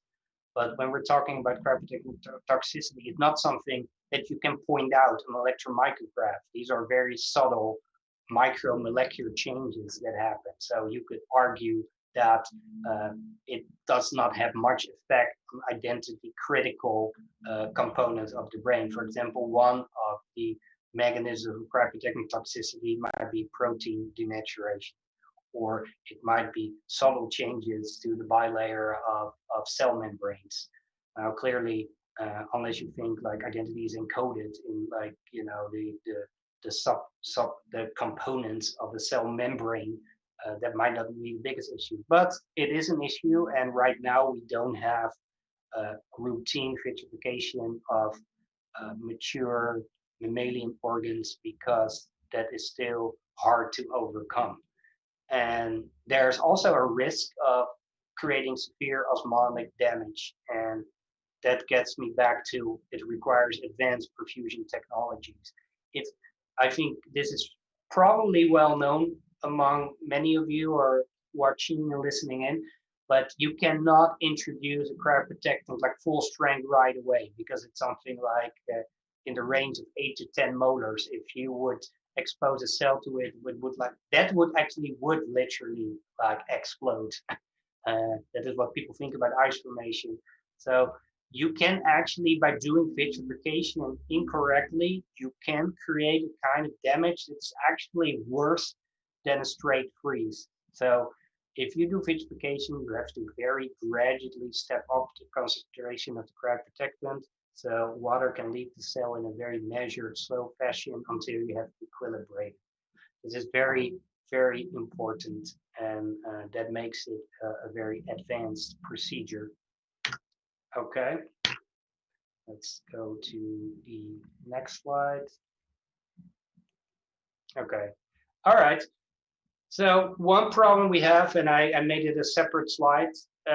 Right now, we still produce a lot of shrinking of the brain when we do vitrification. And this is a CT scan of a Alcor patient. And I don't think you need to know very much about either CT scans or the brain to see that the brain looks not even remotely how it normally looks like. You know, it's like it's really retracted from the skull. In ideal circumstances, the brain can shrink up to 50% of its normal volume by when you introduce a cryoprotectant. And one of the most important reasons for that is the blood-brain barrier. Because even if you have a protocol that minimizes osmotic damage, it's still the case that the brain, because of the blood-brain barrier, is very poorly permeable to cryoprotectants. And that has as a result that you suck out a lot more water than you're introducing the cryoprotectant, which goes a lot slower. And that is in one way a good thing because it allows for the brain to even easier vitrify because you introduce both a cryoprotectant and you also through dehydration remove a lot of water. But clearly on both a gross and an ultrastructure level, it doesn't look very good. And some years ago when the Brain Preservation Foundation organized this prize to perfect brain preservation, one of the earlier entries was conventional vitrification technologies by 21st century medicine. And the electron micrographs indeed looked like very, very shrunken, and they didn't win the prize. And I think that was reasonable because you can argue like, well, you know, the structure is still there, but in terms of winning a prize for optimizing brain cryopreservation, that's probably not the best argument. The good news is that this phenomenon that you're looking at right now is no longer necessary for vitrification of the brain. There is a technology called, we call it blood-brain barrier modification. You can add molecules to the cryoprotectant that opens up the blood-brain barrier, and then you can do vitrification without all this brain shrinking. And I've said this before, so I should be cautious, but I don't think it's going to be a very long time now before you see this technology used at cryonics organizations. Another reason why I'm confident in that is one of the reasons why the aldehyde stabilized cryopreservation images look so good is because these blood-brain barrier openers are already used in that protocol, but they can be used with conventional vitrification as well. So that's probably not a long way off before you're going to see that being used in cryonics. Okay, so aldehyde stabilized cryopreservation. Well, clearly it is also uses vitrification. I mean, very briefly, you first chemically fix the brain, usually with aldehydes. Formaldehyde, glutaraldehyde is the candidate of choice, and then you do vitrification. Clearly, if you do vitrification, there will be no ice formation. And I think the most important and the most persuasive argument, and although I am mostly involved myself in conventional vitrification research, this I think is undeniable. And there recently was a conference online in Switzerland, and Greg Fay commented on this as well. And it's like it's undeniable that the best ultrastructural preservation right now can be achieved by aldehyde stabilized cryopreservation.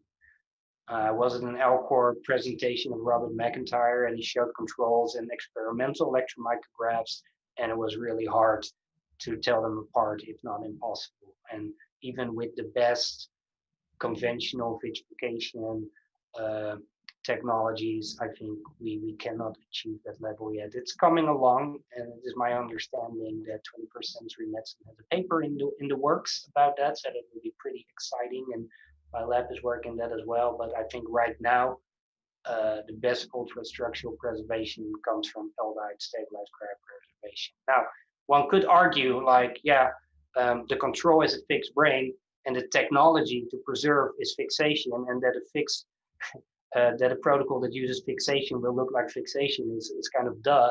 But and that is, I think, some of the reasons why some people put a much greater emphasis on viability. Say, well, that's good, all well, but it doesn't tell us very much about, preservation of identity and memory.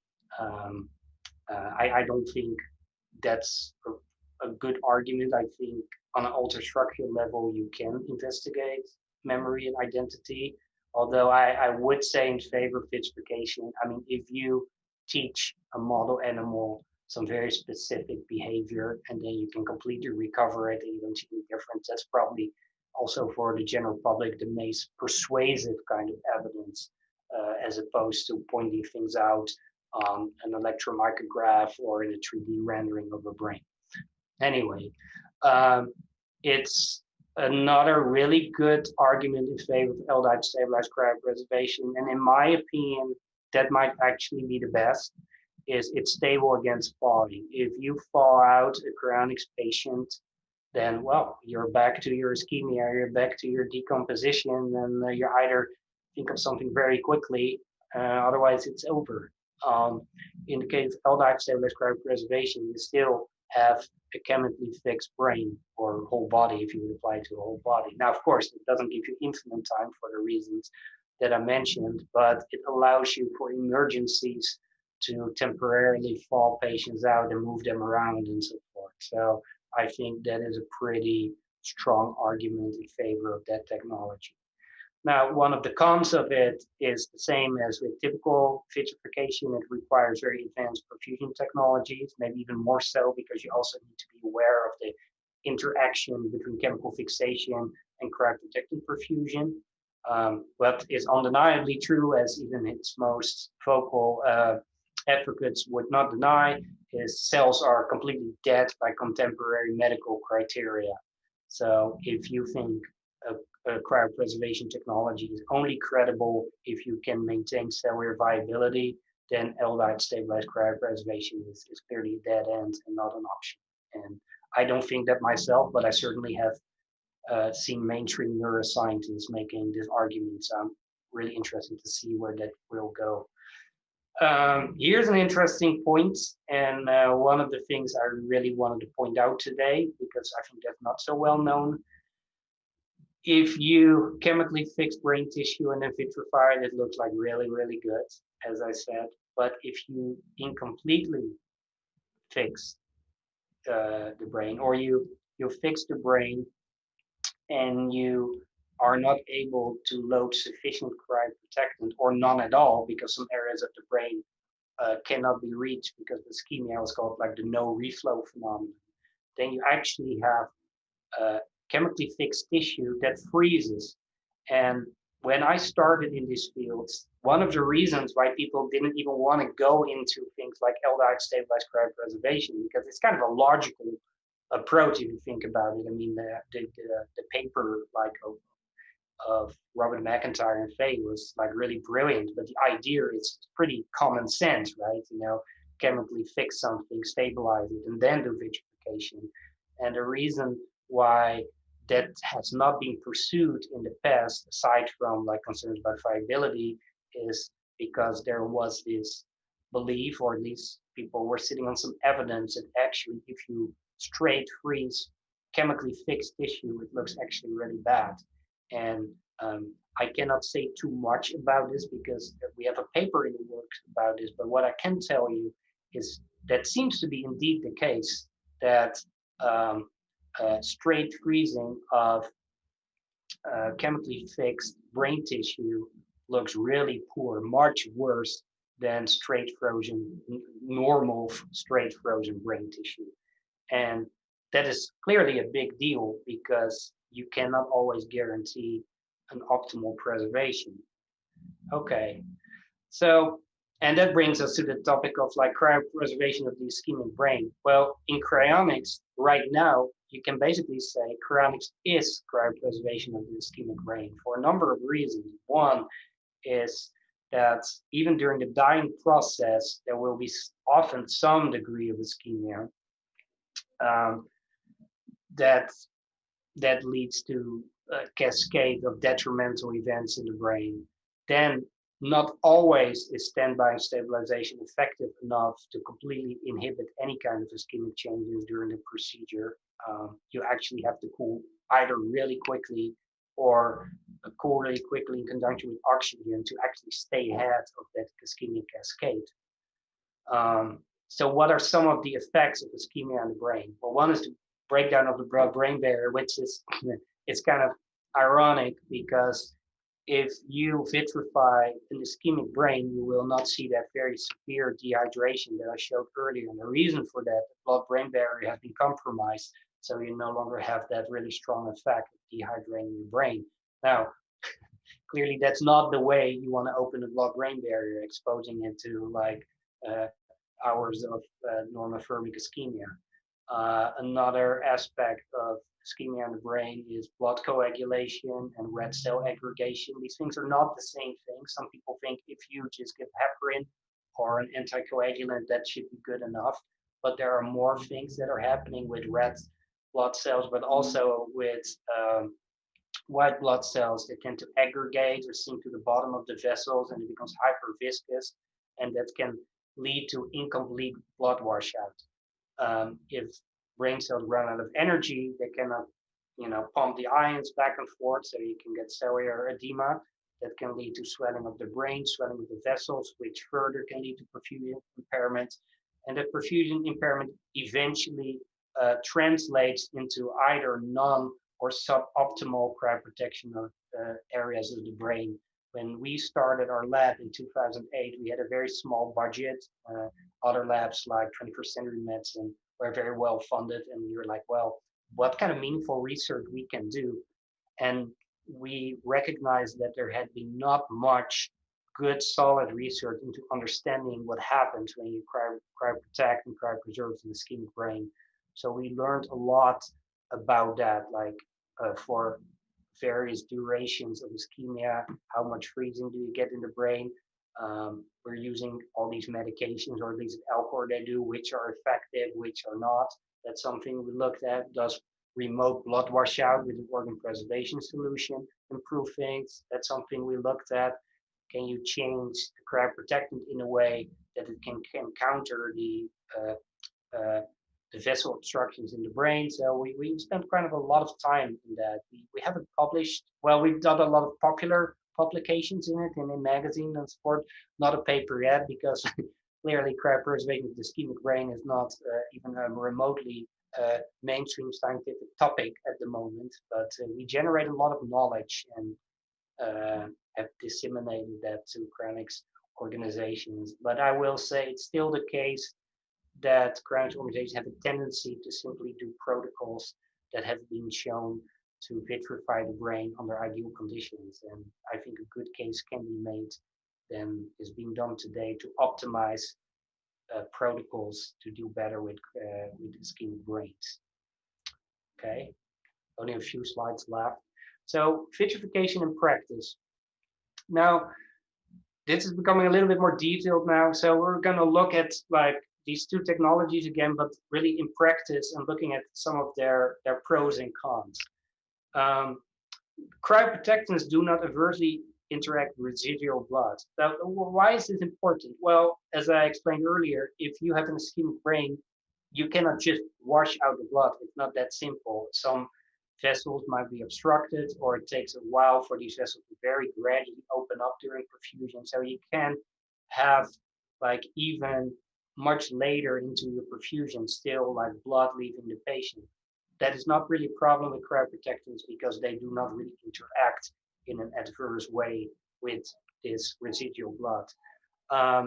Because cryoprotectants are so highly concentrated, they can actually, if used prudently, reverse some of the edema and vessel obstruction because the concentration of the cryoprotectant on the other side of the cell or the vessel is so high that it can actually, as long as you don't exceed osmotic like limitations, withdraw some of that excess fluid back into the circulatory system. I think, and this is more controversial, and I'm not sure what to think about this myself, but the consensus is every degree of cryoprotection that you can achieve improves ultrastructure. So if you can only get 3 molar of M22, that's better than none. 6 is better because it's not an all or nothing affair. You will just generally preserve ultrastructure better. I don't think there are really rigorous studies, and it would actually be relatively discouraging if it would turn out that vitrification is kind of an all or nothing affair. If you don't reach that terminal concentration in all parts of the brain, it's not, it looks it doesn't look very unsimilar to freezing, then you would only then opt to do vitrification in really ideal cases. And I think I've heard that some of the advocates of aldehyde stabilized cryopreservation, sometimes actually that is their position. It's only a procedure they would like to see done in a hospital setting or under very controlled conditions. I don't know if that's realistic or not, but yeah, that is a position you can take. Well, cryoprotective perfusion, not a mortician skill set. That certainly opts against it. Chemical fixation a little bit more. I will come to that later. Cryoprotectant patients need to be shipped with dry ice. So if you would cryoprotect a patient in the field, which could be very useful because you can really eliminate a lot of the ischemia. Because right now, what often happens is if a patient, let's say in Chicago, is terminal, then a standby team will be deployed. Then they do a stabilization after pronouncement of legal death. Then they introduce what's called an organ preservation solution, and they ship the patient on water ice to the facility, and then they do the cryoprotectant part. But shipping someone on water ice for, let's say, 24 hours is still a non-trivial amount of cold ischemia. So one way you could resolve that is to cryoprotect patients in the area where they are. So you do like the whole procedure, the whole cryoprotection in the field. That's called field cryoprotection. And it's already being done in some international cases or cases where the logistics really don't work out and it would take too long for the patient to reach like Alcor or CI. But if you do that, you have to ship the patient now on dry ice because you don't want to let that patient sit in this relatively toxic cryoprotector and ship them on water ice. And also you can go that low. So why would you like let a cold ischemia still run when you already have cryoprotecting the patient. But it needs dry ice shipping is sounds simple, but in practice it has not always been the case, because you have to build an insulated dry shipping container. And as many of you know, dry ice, when it goes into phase transition, it becomes immediately a gas. So you cannot have a perfectly sealed container because it will completely blow up. So there are a lot of like logistical issues you need to be taken care of with shipping on dry ice. You don't want you don't want a patient to fall on the way there when transit times are long. You don't want your casket to explode and so forth. So that, I mean, there are good protocols for it now, and we've learned some things, unfortunately, the hard way, but it can be done, but it is another complexity. Cryopreserved patients require ultra lower temperature maintenance. Aldehyde stabilization requires it technically, but these patients can, if necessary, for a period be outside of that low temperature until like a new solution has been found. Okay, so then look at vitrification in practice, which is a short for aldehyde stabilization. Now, one clear advantage is morticians can do the chemical fixation procedure. Now, when I say that, I do not mean that they have either the skill sets or the chemicals to exactly do it in the way that has been done in the paper by McIntyre and Fay. I mean, that usually involves a lot of glutaraldehyde, and morticians usually use formaldehyde or like embalming solutions with include some other components to make the body look more presentable and so forth. But in theory, morticians can do it, and you can have, if done timely, a relatively good formaldehyde chemical fixation, and they can say, okay, now we can at least pause briefly and think what to do and ship it.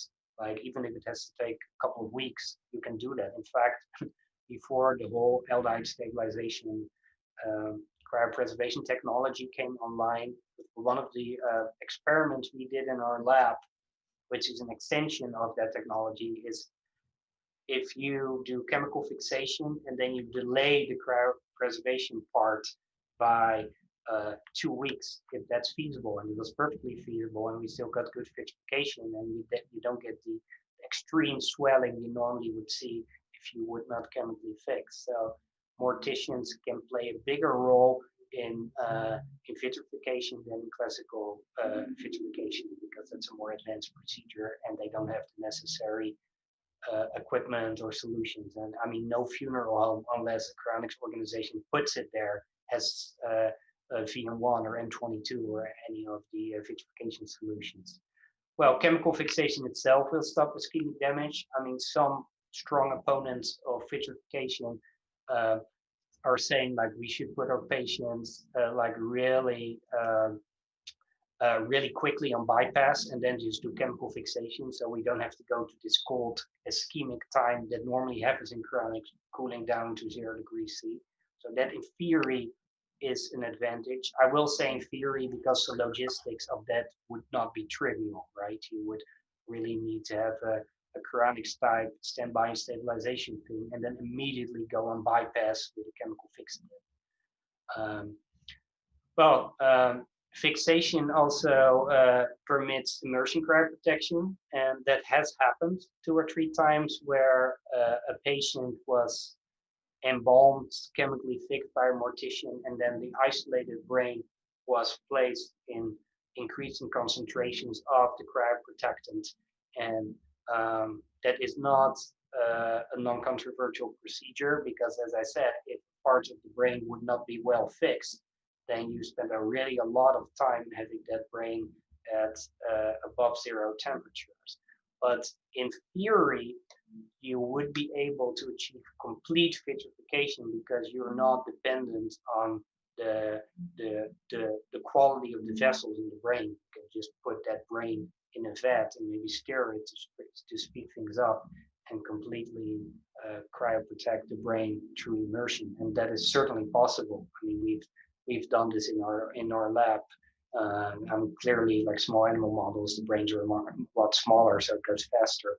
It still takes a long time, so it better be fixed when you do that. Otherwise, you could easily get weeks of if not months, if you use something like glycerol of ischemia. You don't want that.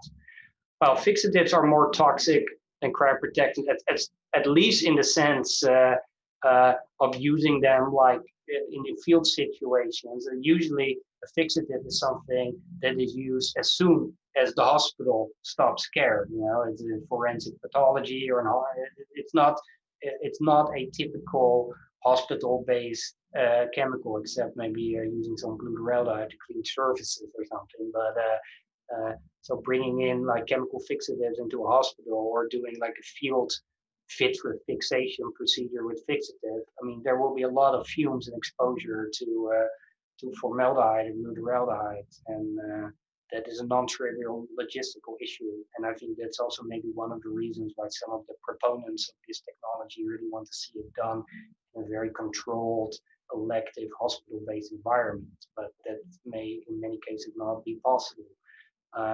This is an issue that I particularly am concerned about based on my own research and what people have experienced in the field. A chemical fixative, unlike cryoprotectant, will interact with residual blood.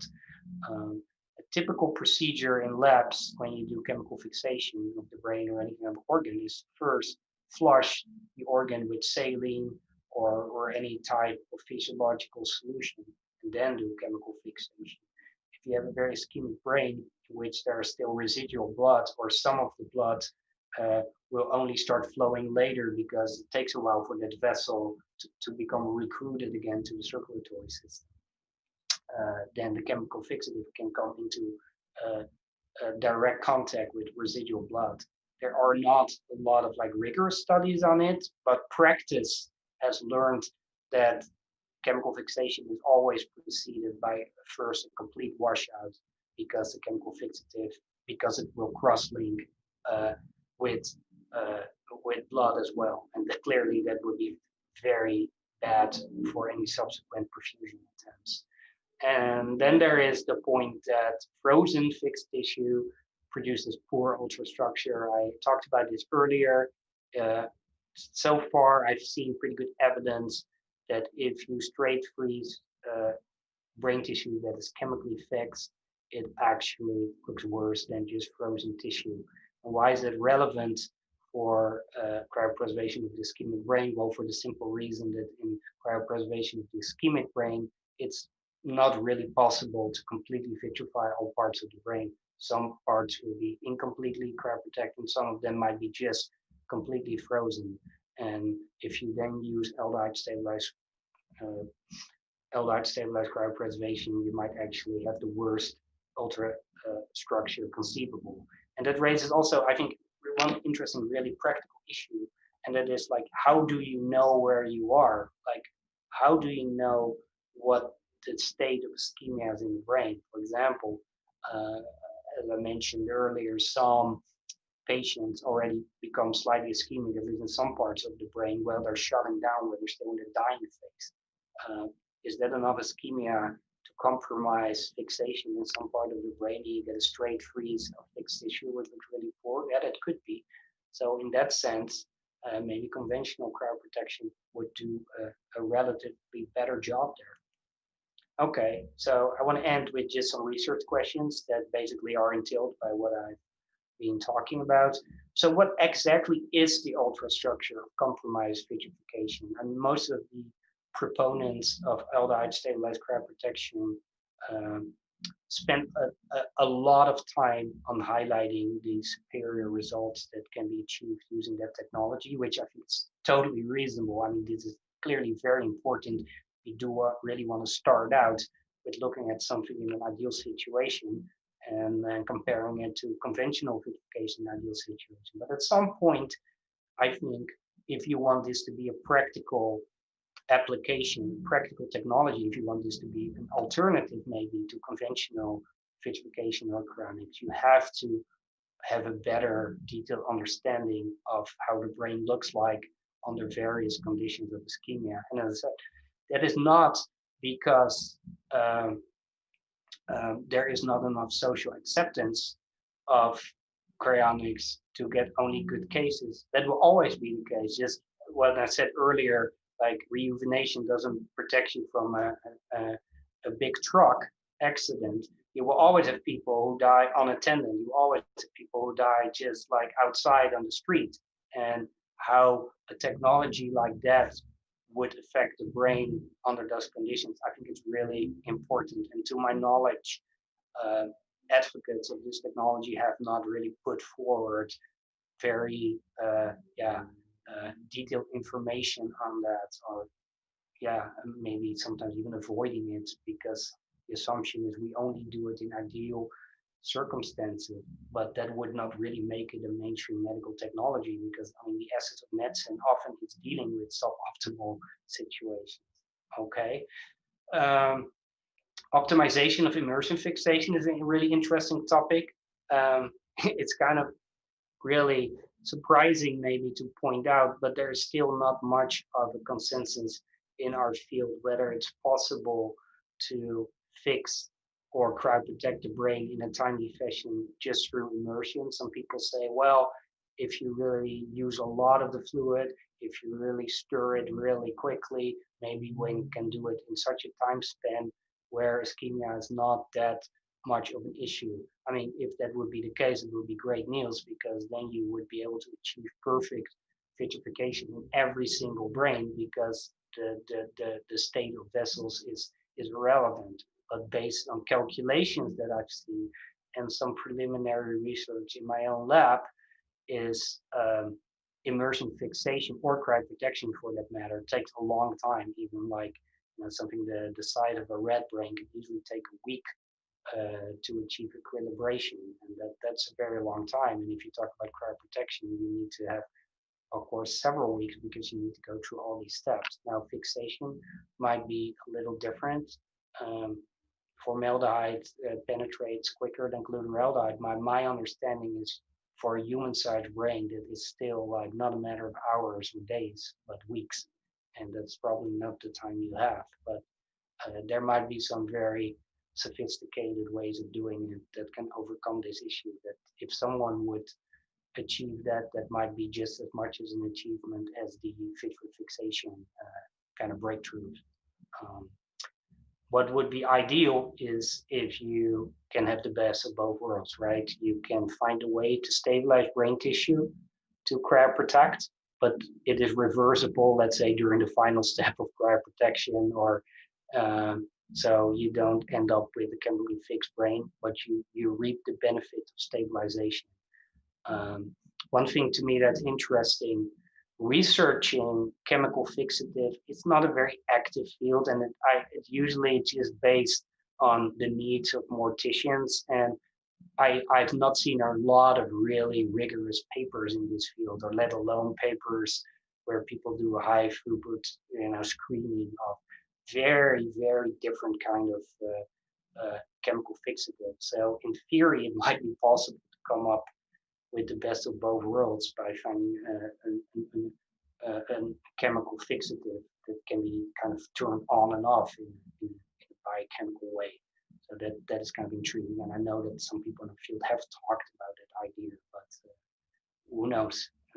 There are very crude methods to break the bonds that are created by chemical fixation, but these methods are so crude, like involving like extreme heat and stuff like that, or a lot of liquid, and that probably will upset ultrastructure too much. So we need something more refined. So yeah, these are some of the research questions I think that can move these things forward. And yeah, that's it. And we can resume our conversation. All right, thank you, Aschwin, for the remainder of your presentation. Indeed, it's worthwhile to consider the alternatives. Zach Richardson in the chat suggests that we need approximately 30-second animated videos showing the differences between these options and processes, because for people who choose to do this, this could be perhaps the most important decision in their life. So I suppose that's something to think about for trying to broaden the reach of cryonics, especially at the point in the future when patients might actually have a choice of these protocols. But now let's go to Jose Cordero because he had a question he wanted to ask. Well, first of all, I wanted to congratulate Aschwin for a fantastic presentation with a lot of details. So I am very happy to keep on learning from you. And I wish there were more people like you, totally devoted, committed to this. You know, I am more devoted to plan A, indefinite young lifespans, immortality, but we have to be ready for plan B, which is cryopreservation. So that is why I like so much what you are doing, and I congratulate you. So I have a couple of questions. Number one, how about the letter that you coordinated also 10, 15, 20 years ago, the open letter from scientists about evidence-based cryonics? If you are finally planning to update it and have more scientists sign in. That is question number one. And question number two, during the COVID crisis, and I am wearing here my weapon against COVID, my mask, for example, do you think that this will have a positive impact or negative impact towards people's view on cryonics? And I am saying this because, you know, there are more facilities of cryonics being created. As you know, in Australia, they are finishing with the cryonics facility. In Switzerland, they will begin one next year. In China, in the last 3 years, they have 10 patients. And we had also one patient in Portugal only a couple of months ago. In the middle of the COVID pandemic, we had a patient that has been cryopreserved from Portugal. So what is your look at it? Do you think this will be positive? More people will be interested or not?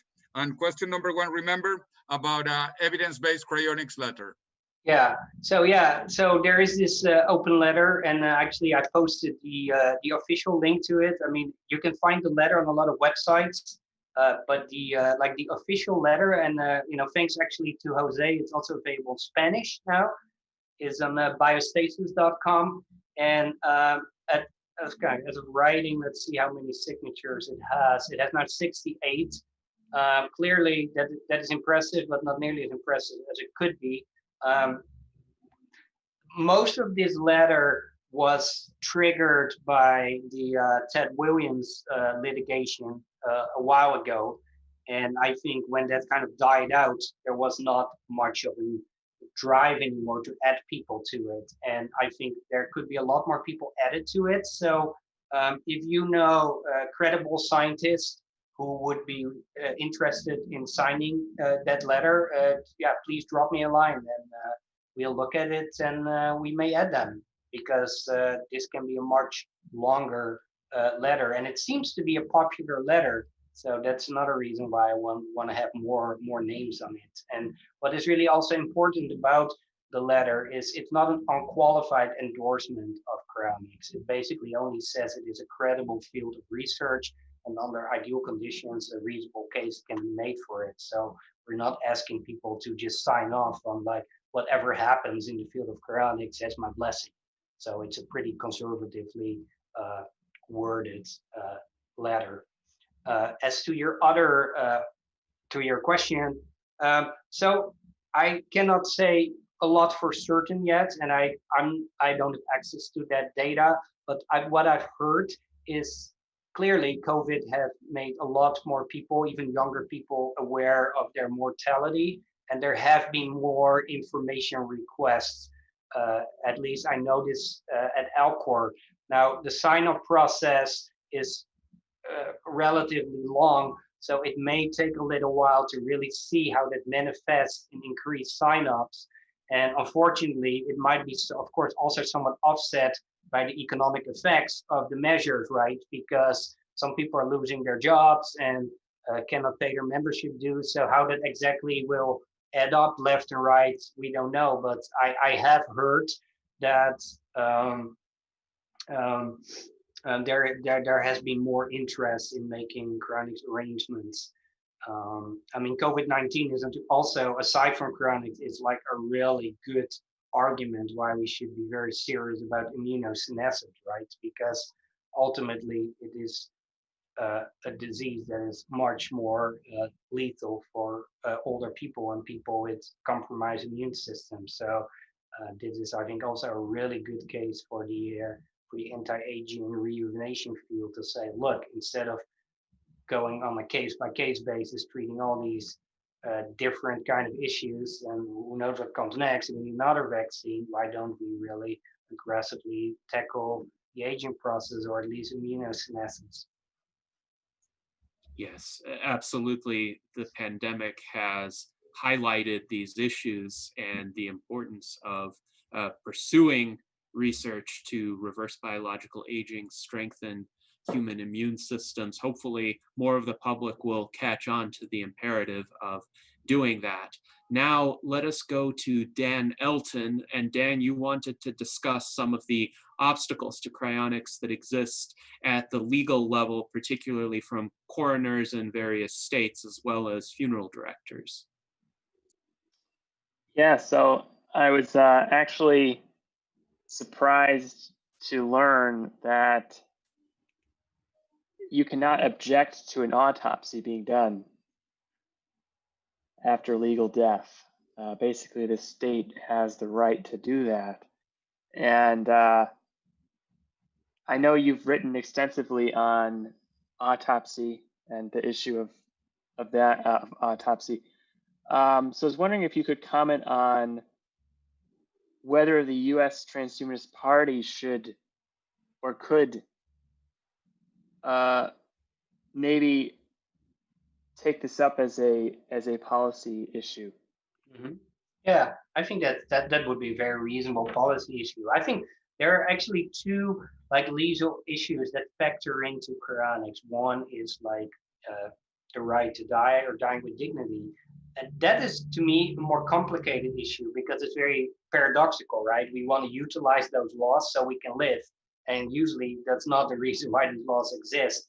And Francesca Minerva and her colleague have written a really good paper, philosophical paper, that the kind of conditions under which we want cryonics to be practiced is like really conceptually and philosophically different from normal euthanasia, in the sense like we simply want the right to be cryopreserved as a life-saving measure. So it doesn't necessarily require endorsement of assisted suicide or right to die. I'm not saying that there's something philosophically wrong with it, but we do not necessarily have to go there to get what we want in cryonics. If we can get elective hospital-based cryopreservation, that would be good enough for us. Or, and that brings us to your other point about autopsy. So to my knowledge, and it is a very much a state-based thing, there is something called a religious objection to autopsy, and it is in several states it exists, and in some it does not. In New York, where I live, it does exist. The good thing about it, it does not require you to state what that religion is, or to prove that. It would probably be a little bit too invasive. And usually these laws permitting religious objection to autopsy are particularly strong in traditions that object to autopsy, like the ultra-Orthodox Jewish community, for example, which of course is relatively strong in New York.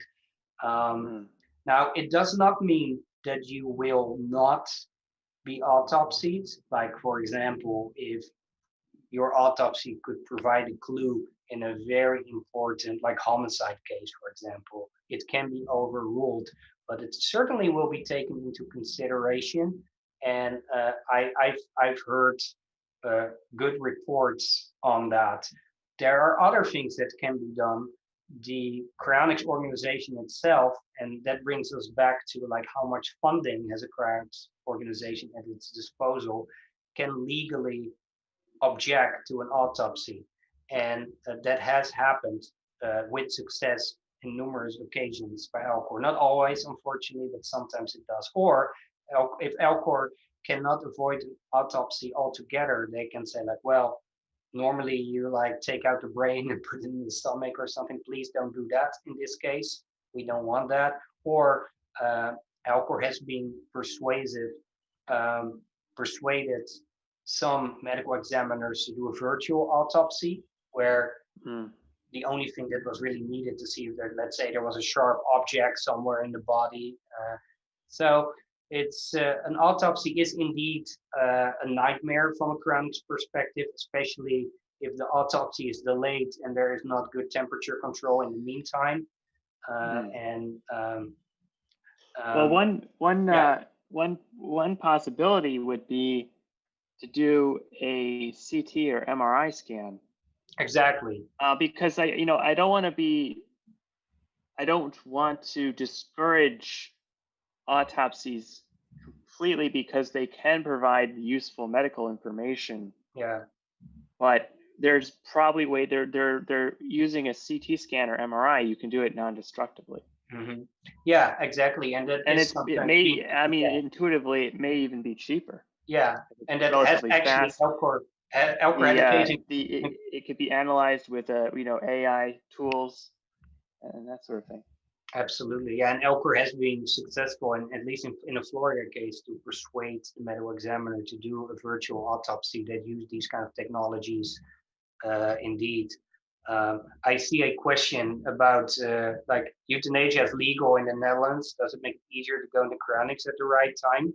Does the Netherlands seem more embracing of cryonics? Well, it's good fun for me to answer because I am Dutch. Well, yes, it is relatively easy to utilize right to die laws. I think it is my understanding that in the Netherlands, but I could be corrected in that, but I'm reasonably confident in making that claim, is you can even opt for right to die assisted suicide in the case of diagnosis with dementia at a very early stage, because that is, of course, one of the things that many cryonicists are very worried about. 10 years ago, we did a symposium in Portland, Oregon, solely about that topic, how to deal with brain-threatening diseases as a cryonicist. And the Netherlands and maybe also Switzerland actually might provide a better legal framework to have a smoother cryopreservation. Now, again, as I said, ideally, if we have the opportunity to influence legislation, it's probably more meaningful if that could be done to create a whole new category of medical assistance that is not based on assisted suicide or euthanasia, but the specific needs of cryonics, which is a life-saving procedure. Now, of course, it will probably be hard to pull off because mainstream medicine and philosophers will at least have to accept that potentially cryonics is a life-saving procedure. But the good thing about being able to make an argument is then we don't necessarily are in conflict with political groups or people out of religious persuasion who object to assisted suicide, because we can say, look, that's not our aim at all. We don't want death. We don't want suicide. It is a life-saving procedure. This year, I published the first human biostasis protocol. I will send a link to the chat session soon, which is the first complete detailed protocol how to do cryonics in a medical setting as an elective hospital procedure.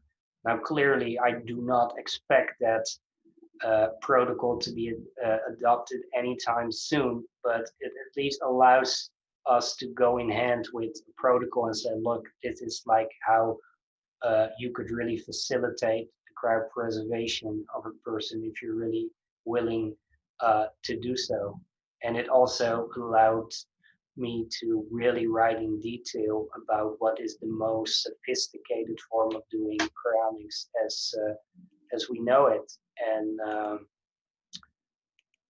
the June issue of Rejuvenation Research wrote a little bit about this protocol and what we're trying to do. It's an open document, add medical experts to it, just like kind of the open letter, add medical experts to perfusionists or maybe experts in rejuvenation biotechnologies and make it a broader and broader document. And hopefully that can also do some kind of meaningful work down the line, as because right now cryonics is basically practiced as an out of hospital kind of sort of military style emergency medicine.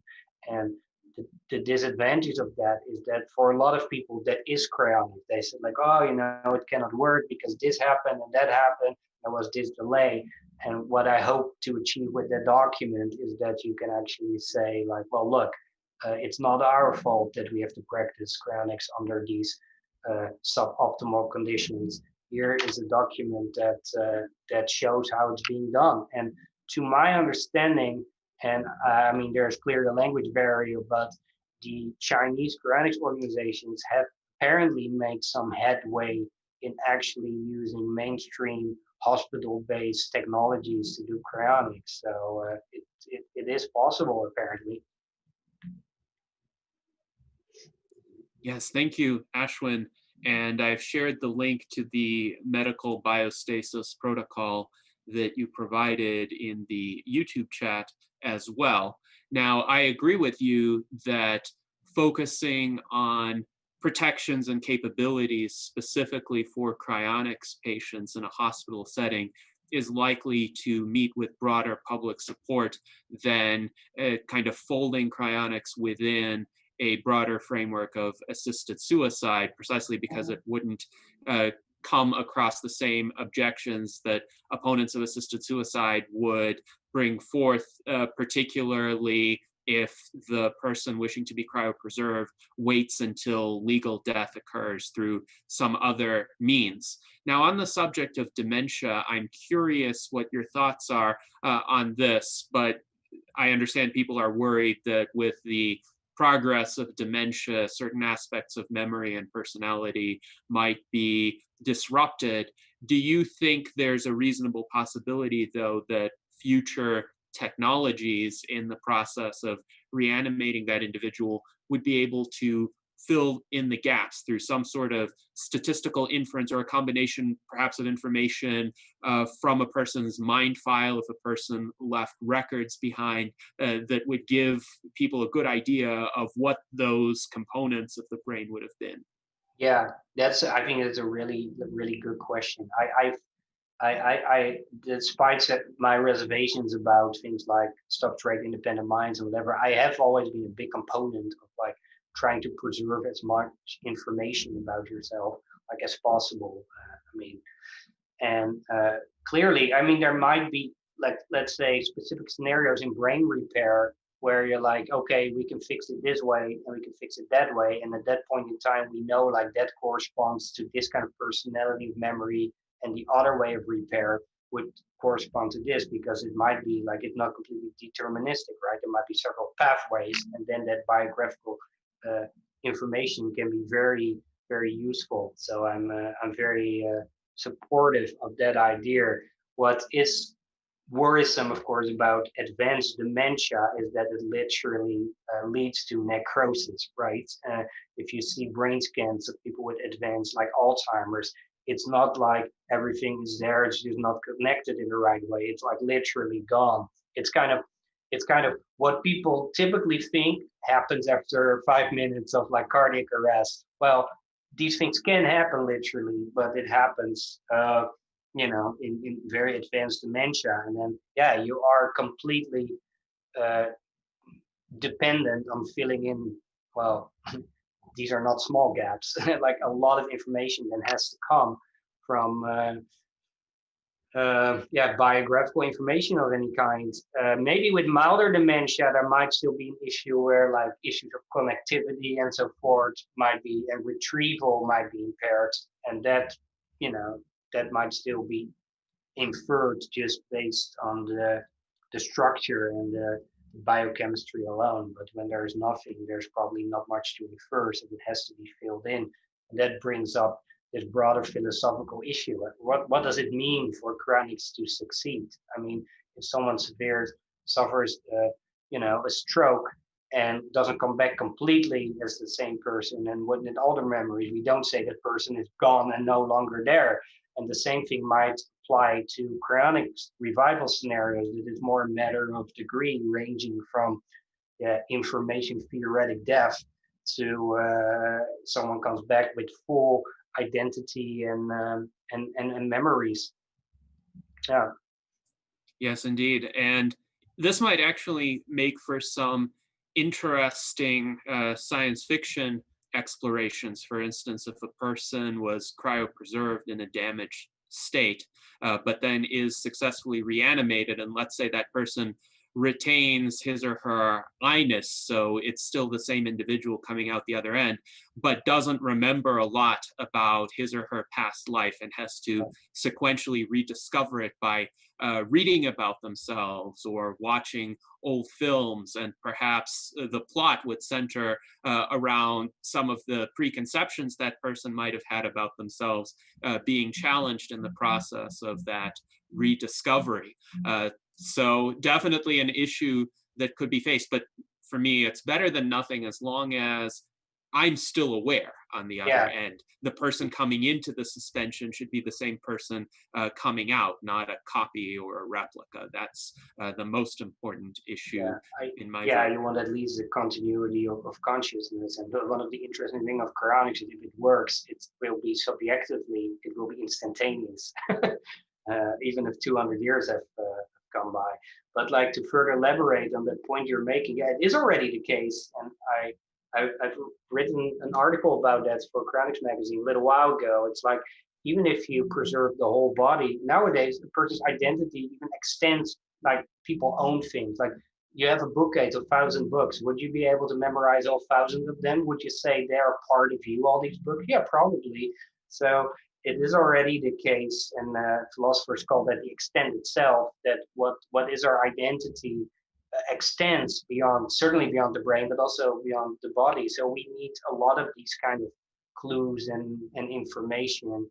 And I want to actually go a step further. I think one of the reasons why a lot of people are hesitant to commit themselves to cryonics is, to them, this distinction between brain only or the head or whole body, that still doesn't capture a lot of what they care about. They care about their family, they care about the position they have achieved in life, their assets and whatever. And if you straight up ask people, like, if you would lose everything you have except for your bodily integrity and your identity and memories, would you do it? Actually, a lot of people say no.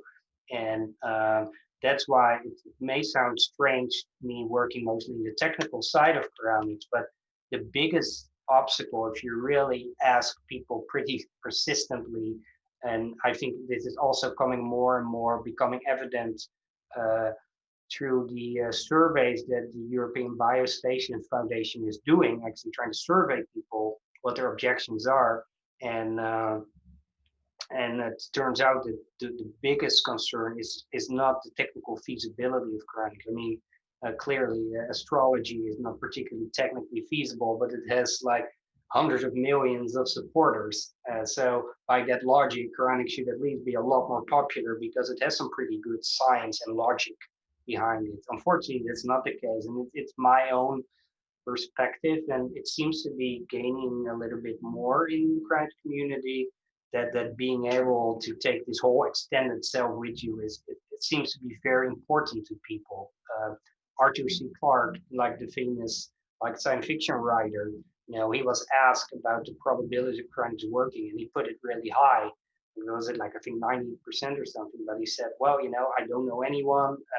I cannot take the things that matter to me with me. So I think these things are important, and I think we have to be better listeners as far as that is concerned. Many cryonicists are demographically kind of like, on the extreme side of the bell curve, right? And they say like, oh, it will actually be great, complete strange universe, and I don't care if I don't know anyone. But I think a lot of people are not like that, and we have to incorporate the need of people in the way we present cryonics. And so that's why I'm very happy that Alcor right now is like allowing people these trusts that they actually, because not too long ago, you could only execute like a preservation trust if you had at a minimum like $1 million, some cases $500,000. And many people don't have that kind of money.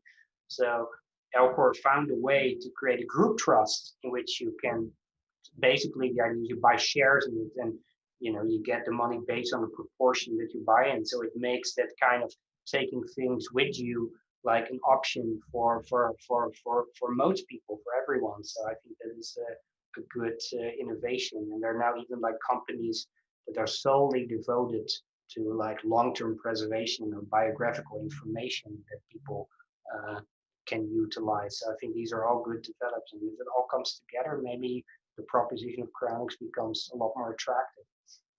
Yes, indeed. And I think these are important observations to consider. A lot of people do in their conceptions of themselves seem to be more embedded in the particulars of time and place and interpersonal relationships than a lot of people in the transhumanist community. And I say this as an individualist, but for instance, I have a lot less attachment to particular places than many people. Some people see themselves as kind of rooted in the place of their birth and in the culture of that place, and it would be very difficult for them to move somewhere else and start a new life. For me, it would be more of just the practicalities of it, like would I be able to buy real estate there? Would I enjoy the climate there? Would I have the kind of lifestyle there that I want? But I'm not identifying with a place as such. And I think that is important to consider in terms of what motivates people to pursue these approaches or not. But I do think a good counter to many of these reservations would be if cryopreservation becomes accessible on a mass scale, one as an individual would not be the exclusive beneficiary of that. So chances are, if you are a fairly ordinary person in terms of your position in society, if you have access to this technology, your friends and relatives would have access to it as well. And so you shouldn't worry as much about not having them on the other end if this actually works. Absolutely, yeah. It's like there will of course be a tipping point in which if you don't make cryopreservation arrangements, it would be perceived as abandoning someone, as opposed, because now often it's like someone makes cryonics arrangements and family members tend to sometimes see it as like a sort of departure from what they have together, of like, oh, you're leaving me alone. Now, of course, no one says that they cannot make cryonics arrangements, but that's how it often goes. So if we can find a tipping point, and in some subcultures, that is of course a little bit the case, I guess in the rationalist community or whatever, where cryonics is a lot more accepted, you get almost more like, why not, right? Instead of why. So that is great. And I think to the point of like, sometimes people say like, well, during wars and society upheaval, people sometimes are forced to move without friends or family to other parts of the world. And that is true. And people in the end often cope, sometimes with some trauma, but they cope. But the problem, I think, with that argument is that people are forced into that situation. And in cryonics, they would actually be choosing to for that scenario. And that's a very different decision. Most people would not want it, but they said, well, if it happened to me, I can cope with it. I mean, people have a survival instinct. Why that doesn't kick in when thinking about cryonics is, I think, one of the deepest questions that we could ask, and I don't have a good answer to that, really. It's very strange to me as a very vocal cryonicist why that kind of instinct doesn't kick in. So I'm all ears if anyone has a good perspective on that. Perhaps if the biological decay of the organism or involuntary death can be seen by many people as a similar kind of compulsion to, say, a war or a natural disaster, then they could be as readily willing to become revived in a very different time and place. It's just that a lot of people accept this as an inevitability that culturally they've been trained not to resist as much, whereas if Right. they are under more immediate duress, if they have to leave because of a war or political persecution or a large-scale disaster that makes their homeland unlivable, then they'll do it because they don't want to hasten their own deaths, but they perceive, say, death from aging or some incurable disease as being inevitable right now. It's this conundrum where the feasibility and desirability questions are intertwined. And if one makes progress in either of these areas, it becomes easier to kind of untie that Gordian knot. Yeah, yeah, that's a very good point. I think like for centuries we've been really refining and perfecting like all these coping mechanisms about like mortality and disease, and they are in absence of rejuvenation chronics. There are good coping mechanisms, and a lot of our culture is based on it. So it requires a lot for people to say like, oh wait, maybe this is not necessary anymore. There is an actually credible scientific alternative. Cryonicists have this issue, but you see it in the anti-aging rejuvenation community as well. But a lot of people just object to the idea, and I think what you're just up against is like these hundreds, if not thousands of years refined, very like robust, like coping mechanisms, making peace with mortality. And people are very good, and a lot of art and literature is about that. And suddenly you come in and say, no, no, no, that is all not relevant anymore. At least let's rethink this. Yeah, that's probably going to take a little while. What to me is always very interesting, and that's why I think overall you see a lot of mutual support in the anti-aging and chronics community, because we run into the same psychological kind of mechanisms when we try to persuade people. I mean, clearly anti-aging stuff and rejuvenation biotechnologies are more popular than cryonics, also because it is applicable while we live, and that is clearly more appealing than having to go through like cryopreservation. But it still meets a lot of resistance, and a lot of people are not very serious about that. So yeah, we're running into the same kind of issues. Yes, indeed. And I would say that kind of resistance, the cultural coping mechanisms have been the most prominent sources of the slower growth than we would like in the life extension movement and the transhumanist movement more generally. But my advice to people who seek to change that is simply to stay the course, keep reiterating the valid arguments, keep talking to people. One-on-one persuasion is really effective in this. And gradually the tide is shifting. I think there's a lot better reception, more favorable, even if mildly favorable reception compared to when I began my advocacy in this field in the mid-2000s, in 2004, for instance, when it was seen as a kind of fringe position to embrace.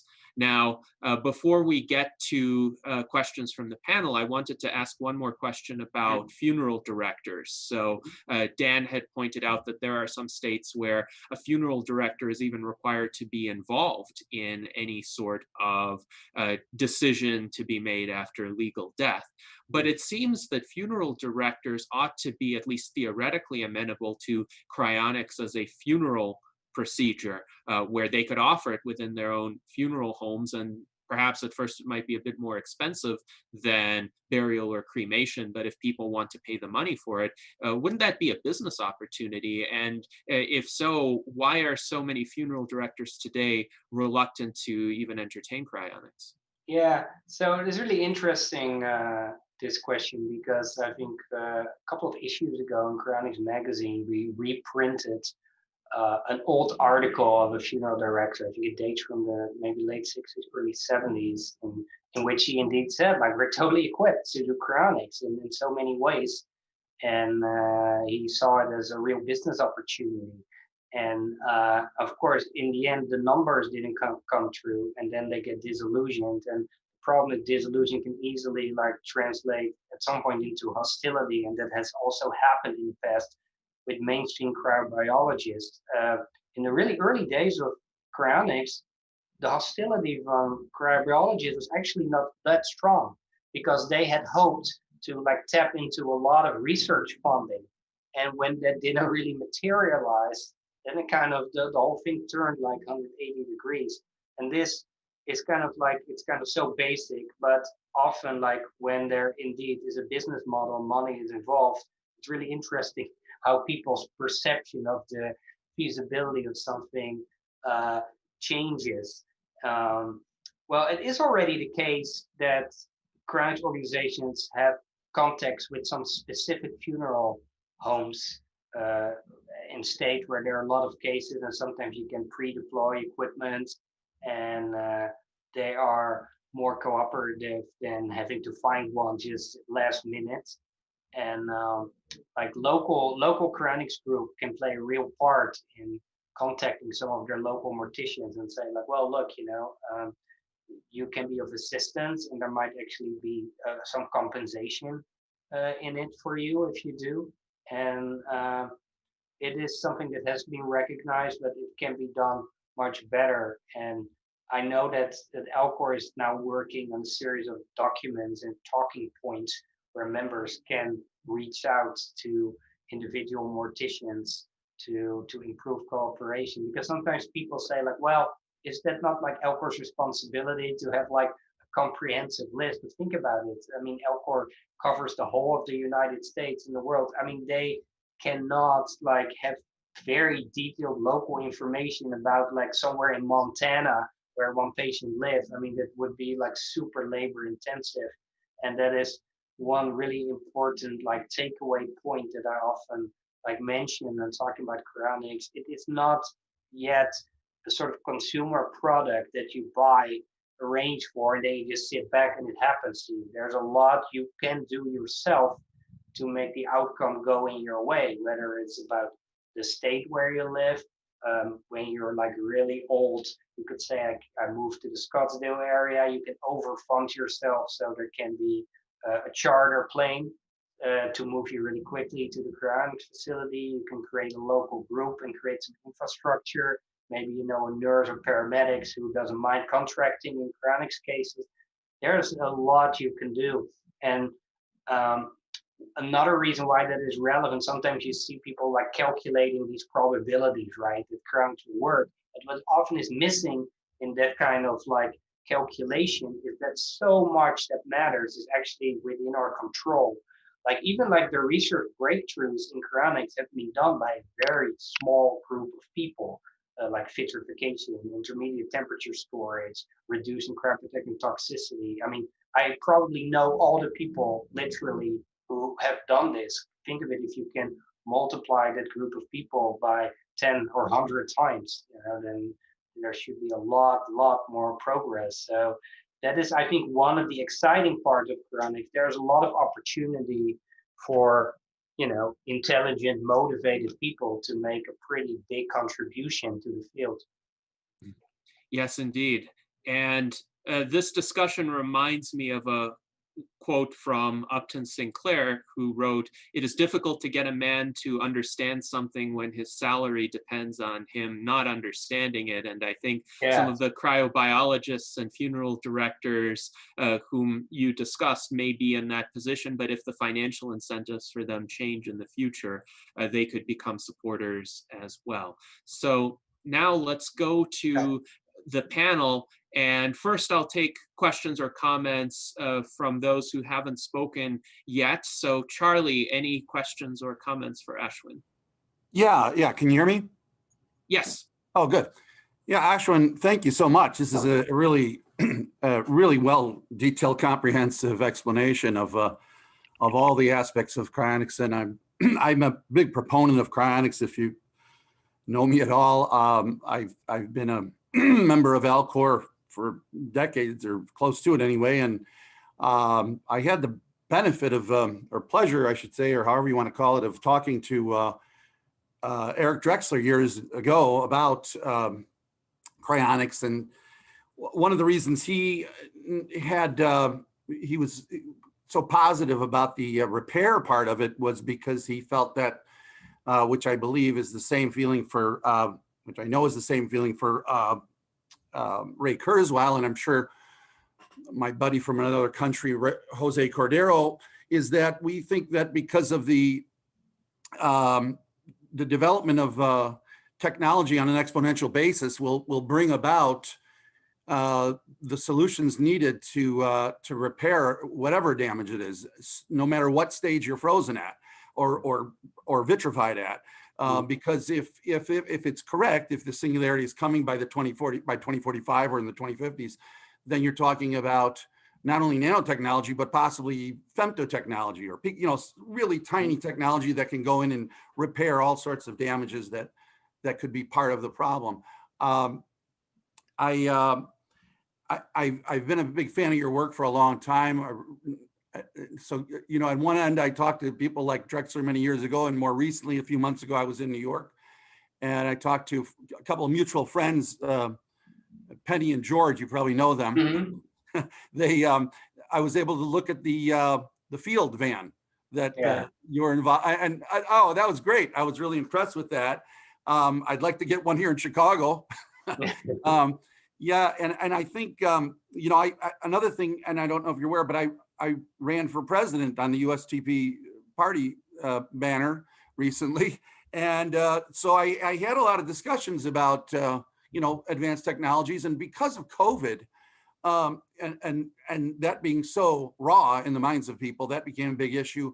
And a lot of times I would talk about cryonics, and it was not everybody knew about it, or they thought it was just didn't really exist, or they thought it was only in movies.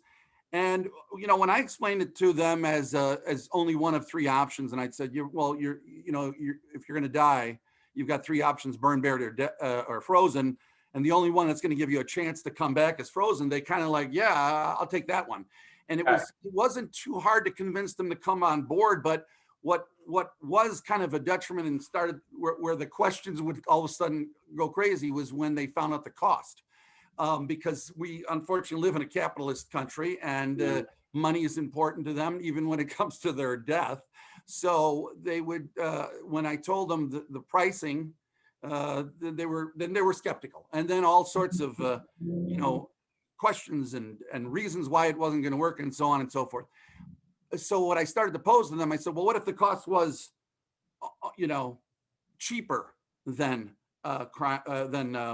cremation or burial? And then their eyes lit up, and they were all on board with it again. And so when you were talking today, you mentioned about straight freeze, and that it wasn't as bad as people thought. And that's always one of the first things that comes up to people. I mean, even Michio Kaku, that science guy that comes out, he's kind of famous. He had a whole misunderstanding, because he says, well, the water expansion, it's not going to work. And Max Moore came out with a really good defense against that. Mm-hmm. But my question then was, you had mentioned how straight freeze was not as damaging as most people think it is. Mm-hmm. If that is the case, then it would seem to me that the price of cryonics, even something as crude or rudimentary, as a straight freeze, is something that might be able to be done on a bigger scale at a very cheap cost, especially when you have a situation where COVID is rampant, and you've had a few 100,000 deaths happening just in 1 year. And even though that's really pales in comparison to when I would tell people about, 150,000 people die every day, it didn't matter, but COVID would bring it home. It was much more raw, and that's what got their attention. So when you talk about theoretical death, it didn't mean. So again, if it is that, where it's that, if it is something that is possible, where you can have a straight freeze and you can still fix people, because like I said, maybe in the future, femtotechnology, things that could be so advanced that it'll repair a lot of things. Do you think that the cost of a straight freeze could be cheaper than, burials? Because what I was looking on a Cryonics Institute website, I saw that the price of freezing your pet, if it's under 50 pounds, is like $5,000 or something. Mm-hmm. And if it's a bird, it's only like $1,000. Yeah. And well, if that's the case, I mean, a brain itself isn't much more than the size or weight of a bird. So I mean, it seems to me that straight freezing is a a cost-effective way of getting people to be cryopreserved, especially since we don't have advanced techniques available rampantly for, if 1,000 people tried to, or 100,000 people that were dying of COVID tried to sign up tomorrow, there's no capacity for it. But if it was that cost effective, would that be a possibility to do straight freezes for people's brains and a neuropreservation? What do you think? Yeah, so it is indeed true. I mean, by definition, if you eliminate like one or two components of like the whole package of cryonics, you bring the cost down. It is unfortunately the case that like the biggest, the most expensive component of a cryonics procedure is like the standby and stabilization procedure. You also see that if you look at CI, if you add standby and stabilization to your arrangements at CI, it's the cost will like quadruple or something. And that raises then an interesting question, and it is like, well, okay, if a straight freeze looks reasonably good, that means that that is what we see without delays, without ischemia.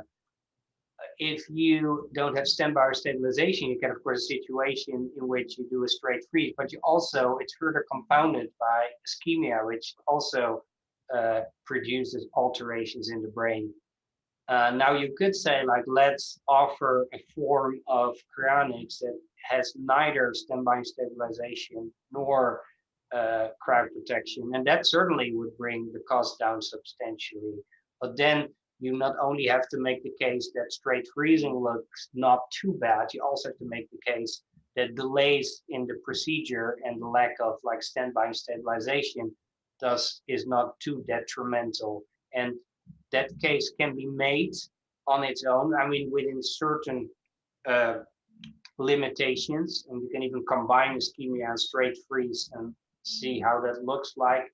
But of course, there are limits to that. And one thing that we see in cryonics with people who don't have standby stabilization arrangements is that sometimes they live alone because they're really old, they don't have a husband or wife anymore, it's an unintended death, and before they know it, they're 2 days like on the ground alone before they are being found. And then, then it becomes a lot more questionable whether meaningful revival is possible.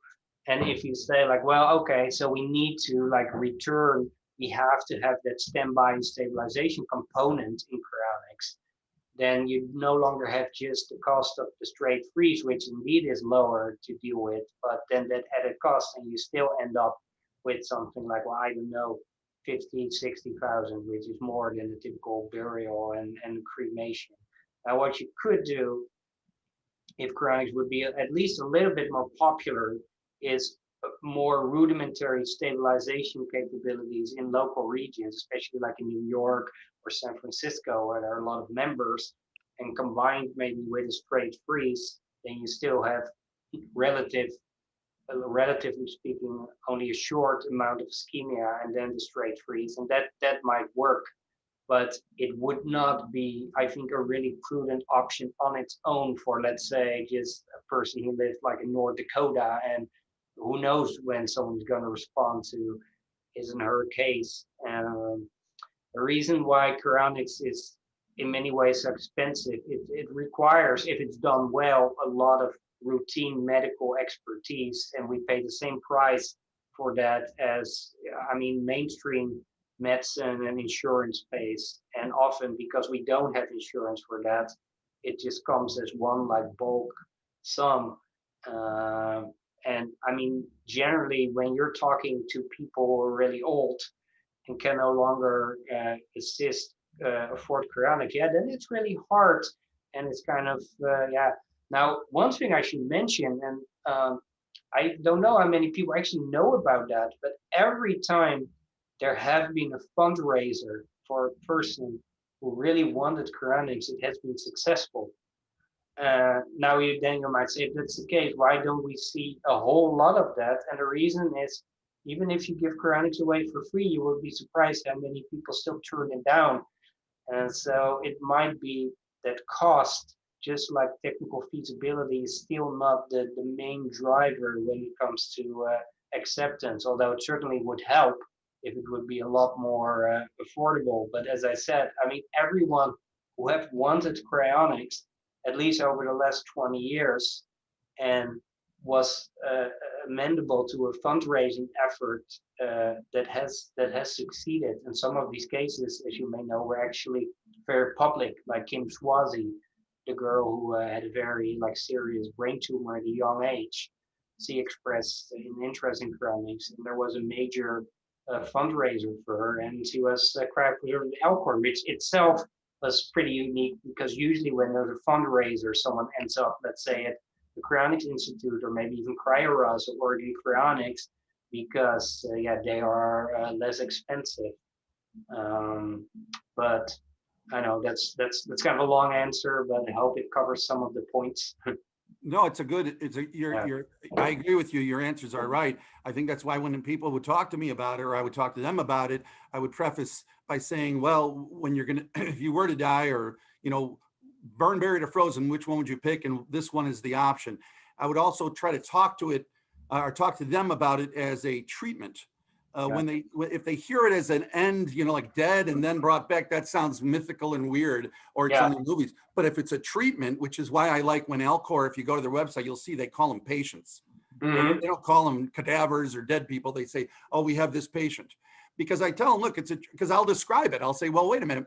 Let's say, your grandparent or something's going to die, and they're about to die.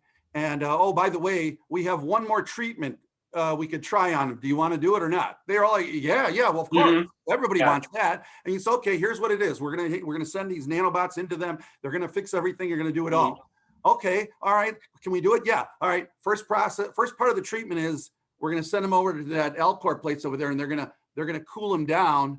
And that might have to cool them down for 20 years, but that's part of the treatment. But if because everything is marketing and how you sell it, and if you start to talk about it that way, they're like, oh, okay. And then if the pricing comes down, and it's how you deliver things, and that's why I wanted to know about the cost, because when I did talk to the elderly people, and or anybody for that matter, about whether it was for them, that cost problem was always the issue, because they'd say, well, because if you said, well, get an insurance policy, they said, well, you can't, because my grandfather's 89. Yeah, that didn't work, in this country. I suppose if you were in some other country, maybe it's different, maybe socialism, I don't know.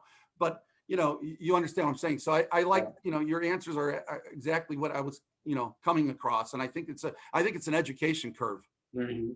It's also good to mention that Alcor, and I think also some other cryonics organizations nowadays, they do allow other sources of funding than either life insurance or cash. For example, they say, like, if you have assets that can be sold after your death, after your cryopreservation, that would be, that is acceptable to us if we can review that, and then we only, let's say, allow up to 50% of those because of all the uncertainties and potential litigation. But it is possible to fund cryonics arrangements through other means than life insurance or paying it cash before you're cryopreserved. If, let's say, you own a really expensive home in New York City, and that and Alcor says, okay, we've seen that there are no claims on it. That's of course really important.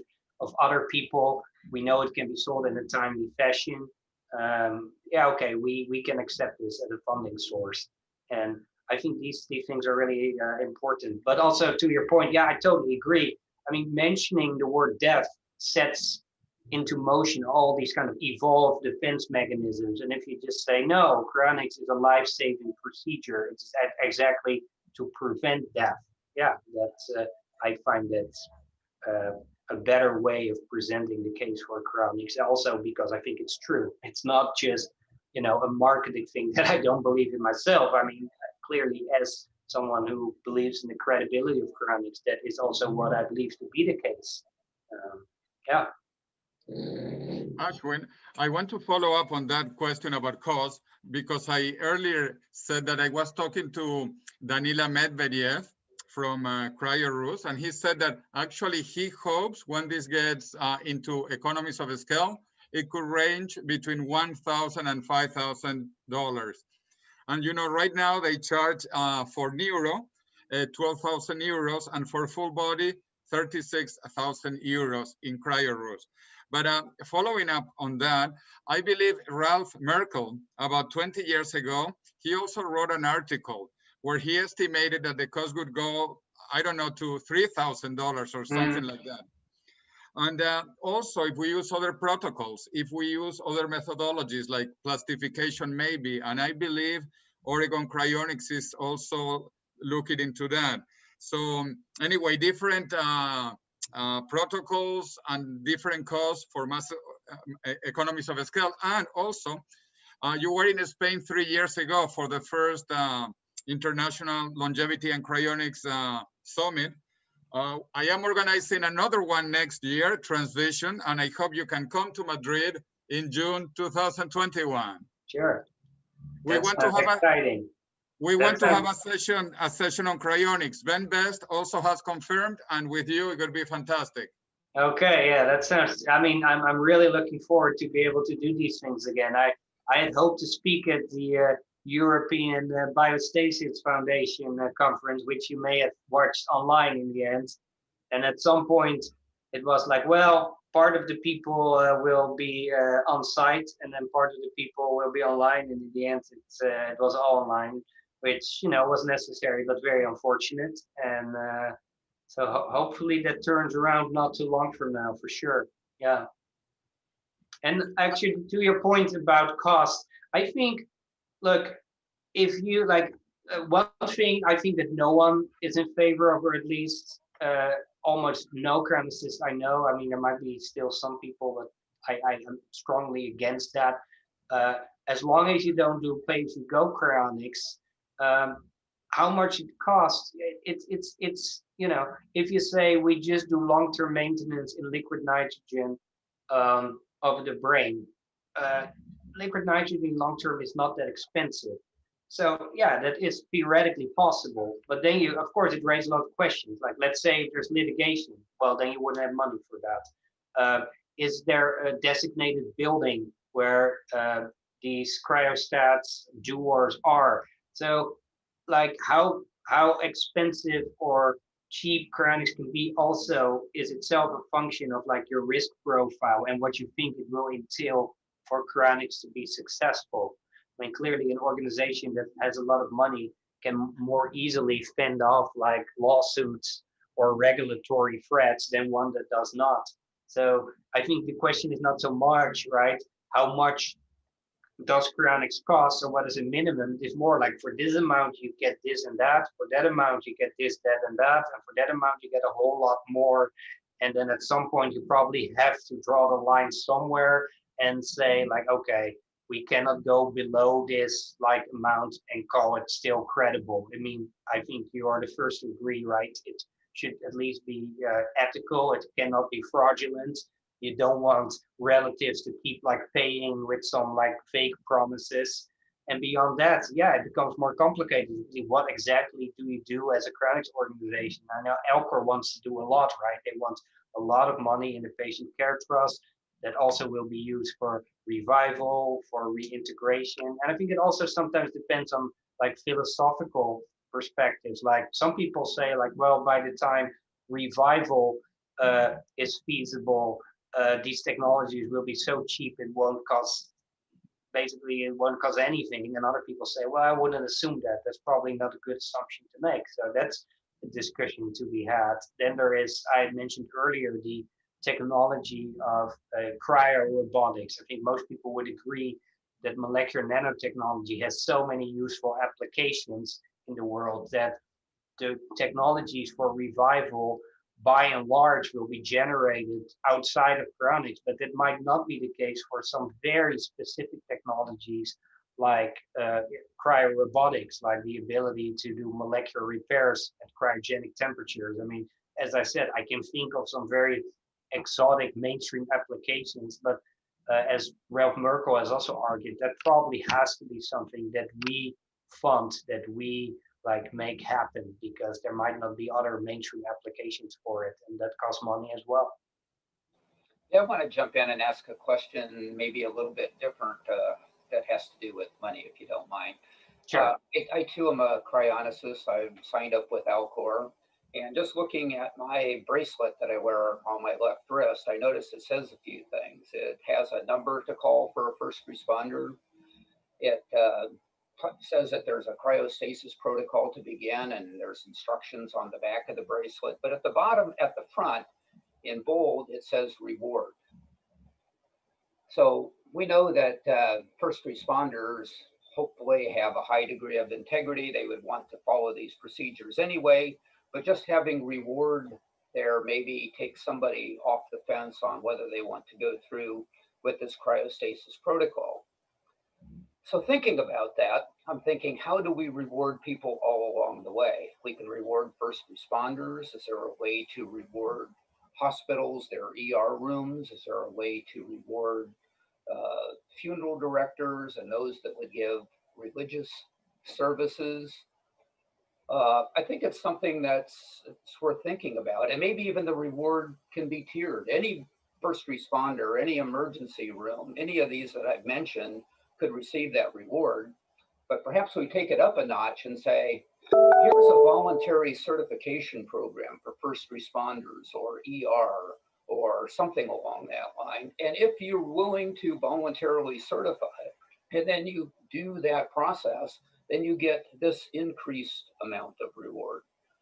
So it's helping people do probably what they want to do anyway, carry out their duties professionally, but it also adds value added to it like any other certification would. So it's an idea that I've been playing around with, and I'd be very interested in getting your feedback. Yeah, absolutely. No, I think that's a very sound point. I mean, human nature as it is, and maybe for good reason, responds to financial incentives. And we have seen in cryonics that often actually matters.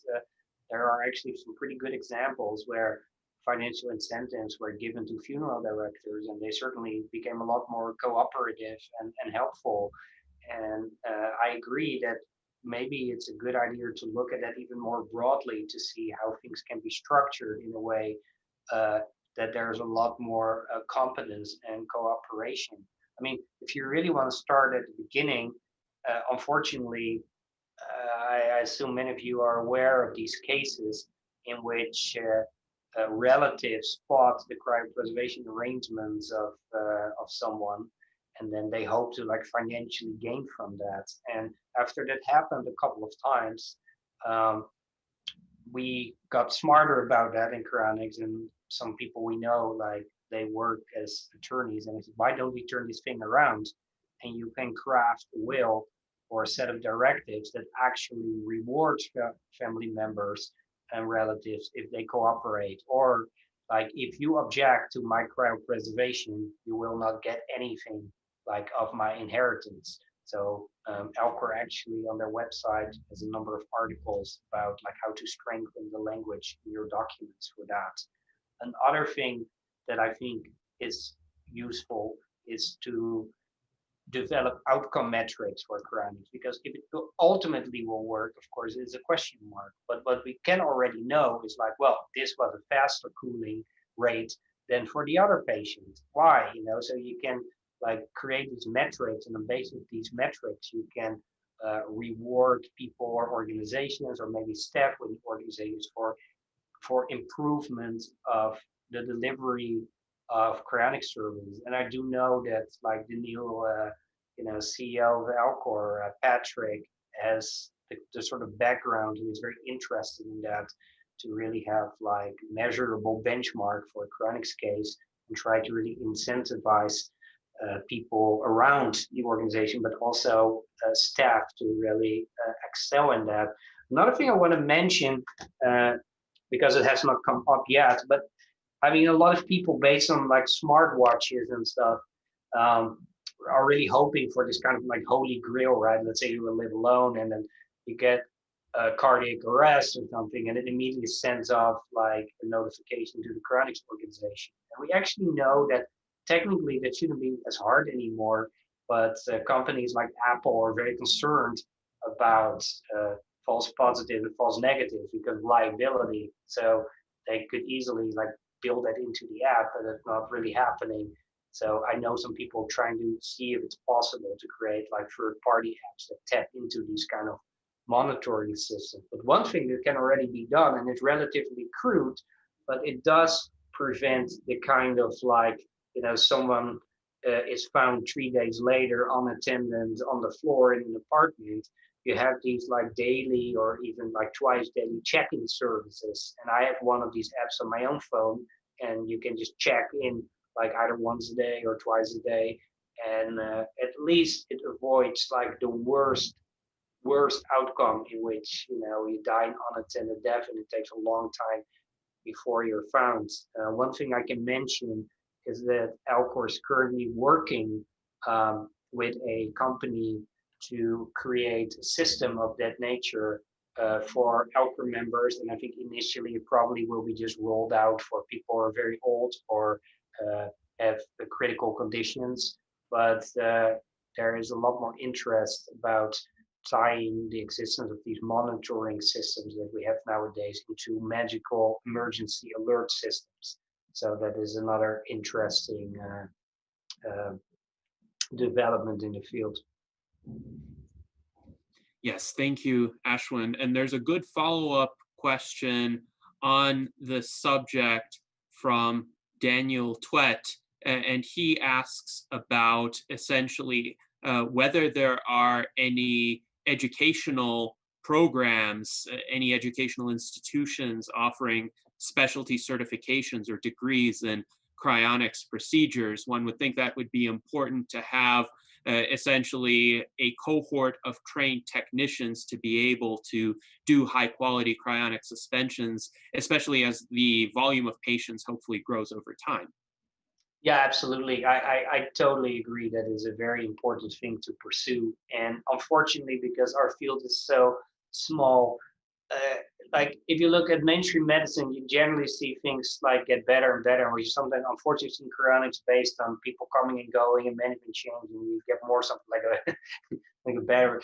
But in the old days, in the 80s, when Mike Darwin was like much of a driver with Jerry Leaf, there were a lot of certification programs like that. And we're gradually trying to bring that back. And it's kind of really unfortunate because this year in April, Alcor and my local New York group actually had planned the first introductory weekend to cryonics procedures, and it would then consist of two components. One was for lay people and volunteers, ways in which they could help out, like logistics or very rudimentary things. And the other one was for paramedics and medical professionals, so they could learn about cryonics, because often these procedures still need some kind of like tweaking based on what they know to make it work for cryonics. But that is definitely in the works. And hopefully, if that will be successful, it will be more and more formalized. And hopefully, at some point, there will be like a real first official certification program. And I think cryonics is still too small to like incorporate it in a university study or something. But it is certainly something that is a high priority. At least I know at Alcor and my local group. So it's an excellent idea, and I think it should be pursued. And it's really interesting sometimes to see like meeting paramedics or perfusionists when they learn it's not like a whole lot of wishful thinking and BS, and there actually is a lot of science and technology involved. They actually get kind of intrigued because it also allows them to be creative themselves. Like, okay, I'm a perfusionist, so how can I improve things in cryonics? Because as I said earlier on, there's still a lot of low-hanging fruit in cryonics. So that also allows people from the medical field who don't mind working with or in cryonics to like make a big contribution. And so, yeah, people sense that, sure. Yes, indeed. And hopefully these educational efforts can develop over time, especially once the pandemic is over and some in-person training will become possible. Now, I wanted to also ask a clarification question based on the conversation you had with Charlie. Is it indeed the case today that one could get a pet cryopreserved for $5,000?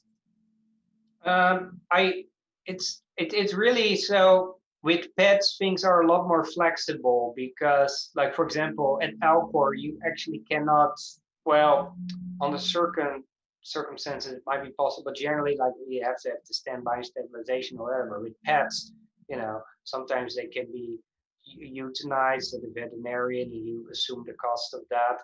And it all depends what you're preserving, because one thing that is not a normal option at Alcor, brain only, is a very common choice for people with pets. And like, for example, my colleague has 2 dog brains cryopreserved at Alcor. So if you, of course, already take a very small animal and then you take only the brain, you can drive down costs quite substantially. I mean, there's still the patient care trust to be taken care of and whatever. Now, one of the things that is probably not particularly helpful, and I've been trying to change this for a while, and there is now one staff member at Alcor, her name is Sarah Kelly, and she's also very passionate about it.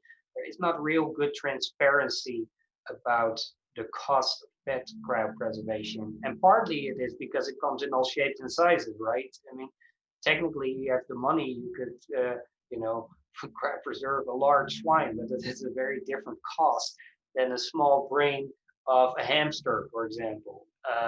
So it's kind of on a case-by-case basis, and how much of the associated costs you can cover yourself.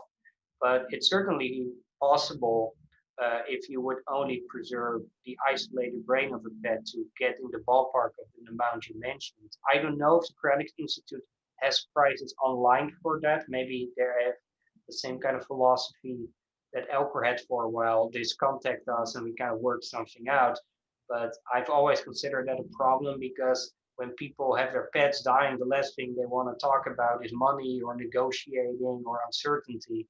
So it would be really good to have transparency about that. But I think as a general rule, if you, for example, look at Alcor's neuro price, divide that already by 2, because you could do brain only, and then divide it another time, and another time, you get kind of an idea what an isolated brain of a relatively small animal would be, and you get kind of into that ballpark indeed. Yeah. You know what? Cryonics Institute does post, at least I saw this probably when I looked at it maybe a year or 2 ago, and there was some pricing on there about pets. It did measure though about, size and weight. So that was relevant to it. So that's why they kind of had there was some price like for a bird, because that, Yeah. generally not too big, but then, you never know. So but that's what I can just interject. Yeah. I do know that one of the differences between the Cryonics Institute and Alcor, if my information is still up to date, which I think it is, at Alcor you have to be a member yourself to cryopreserve your pet. I think at the Cryonics Institute you can cryopreserve a pet without yourself having cryonics arrangements. And I can see the pros and cons of both positions, but these are, I think, the policies of the 2 major cryonics organizations. Yes, and actually I was able to locate the website of the Cryonics Institute, which discusses pet cryopreservation. Here is what they say, and again, I'm just reading the information currently there on the website. Excluding the cost of membership, the cost of cryopreserving a cat is $5,800, which does not include shipping and veterinarian expenses. For a dog, cryopreservation cost is $5,800 up to 15 pounds in weight, plus $150 per pound for every pound above 15. For a pet bird of typical size, they charge $1,000, but the price may be higher for a very large bird. There's no preset price for other animals, but the weight scaling for dogs is the guideline for heavier animals. And they also have the option of preserving only the pet's DNA with the Cryonics Institute for $98. Now, again, that's in addition to the cost of membership, and there is a separate membership page, which I've also just shared in the YouTube chat. So those are some considerations for people to take into account, but I think, at least based on those prices, it's not unaffordable for a person of ordinary means. And I think that's the point that is important to emphasize. Even if somebody is on the fence about being personally cryopreserved, getting a pet cryopreserved should be an easier decision, particularly because the other options for pets are not good at all. And I'm the kind of person who doesn't even believe in pet euthanasia. So I would want to prolong the life of my pets for as long as possible. But I realize a typical dog lives perhaps up to 13 years. A typical cat, house cat, lives up to 20 years, sometimes longer if one is fortunate. But one has to face these kinds of decisions much sooner than in the case of humans. So it's good to know that these options exist. So now let's go to Art Ramon Garcia. Art Ramon, any questions or comments? Yes, I have a question on the brain-gut connection. Now, the symbiotic organisms in the gut have been referred to as a second brain. And I've noticed that supposedly they communicate through the vagus nerve, they control the brain, and they also live in the extreme environment of the gut. So if there's a problem preserving these symbiotic organisms in the gut, and then the person is reanimated, is it possible that it could affect their identity where they end up having sort of like a phantom limb syndrome of this second brain, which is composed of the symbiotic organisms? So in popular culture, like in the Snickers commercial, when you're hangry, they're depicted as being a different person. So if this kind of a phantom limb syndrome, this reanimated person got stuck being hangry as a different person. So it's just a thought, is there anyone who in the field is considering, maybe a greater emphasis in the gut, preserving the gut bacteria? Right. Well, so, I mean, it has not really come up in this session yet, but I mean, I personally have made whole body cryopreservation arrangements, and if done properly, that should preserve that as well. I'm not really dogmatic about it in the sense that I think that if you only preserve the brain or the head, that will not be sufficient, but it might be. That's another kind of sort of Pascal wager, right? It's if you preserve the whole body, well, you preserve the whole body. And that might be true. I mean, I've certainly heard of potential revival scenarios where not having access to information of the body or the way it connects to the brain could lead to some complication, and that might very well be true. And that is, the more general reason why I am an advocate of whole body cryopreservation. I mean, there's some other reasons. One of it, I think, it also helps cryonics organizations in credibility, because you can say, well, whole body cryopreservation also makes a contribution to the development of suspended animation, for example, which is harder to argue, of course, when you just cryopreserve the brain. But yeah, to your point, I think, as I said, I cannot specifically say whether that is going to be a problem or not, but prudence tells me that you certainly would have less of an issue if you choose whole body cryopreservation. I mean, the foremost article in favor of whole body cryopreservation I co-authored with a gentleman and Alcor board director called Mike O'Neill, and I wrote that article in favor of it, and it contains these kind of arguments. I'm sending the link to it right now. Yes, thank you, Aschwin. And I myself am strongly inclined toward whole body preservation, because I do think, not just from a public relations perspective, but from a functional perspective, there could be aspects of a person's identity that is found in other parts of the body besides the brain, for instance, the nervous system. And this is a question that Alexandria Black asks as well. Do we need to save the guts and the nervous system in order to really preserve what it is like to be that person, to feel as that person? Would you concur with that? Yeah, and as I said, I mean, it sounds almost like a cop-out, but I think the most general answer is simply preserve everything that we can preserve about the person in the best condition that we can, and that issue hopefully takes care of itself because we left nothing behind. If you do neuropreservation, you can get into these endless debates, well, maybe this is important, maybe this is not. And if you do a whole body cryopreservation, I mean, assuming you do a really good job with most parts of the body, then you preserve all these things. And if they turn out to be necessary, that's great news.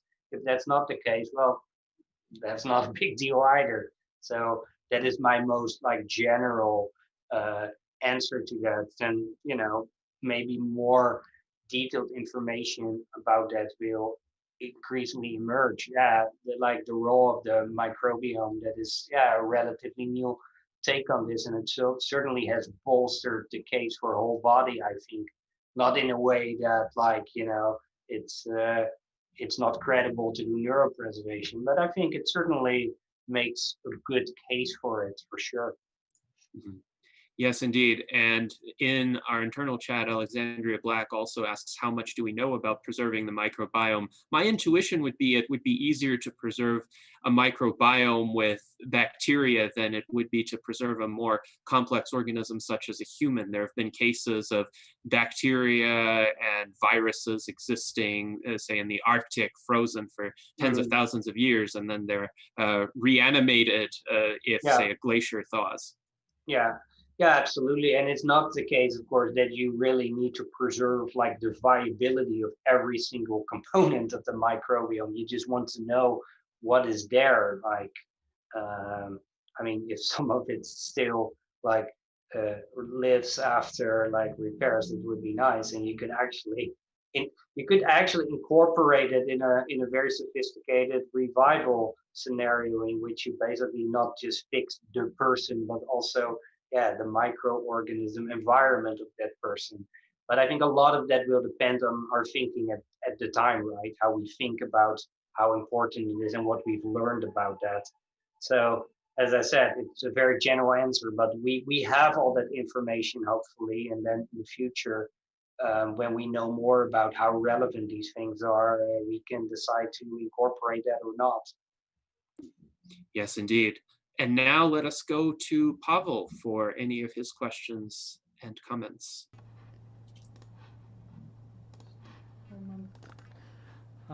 Right.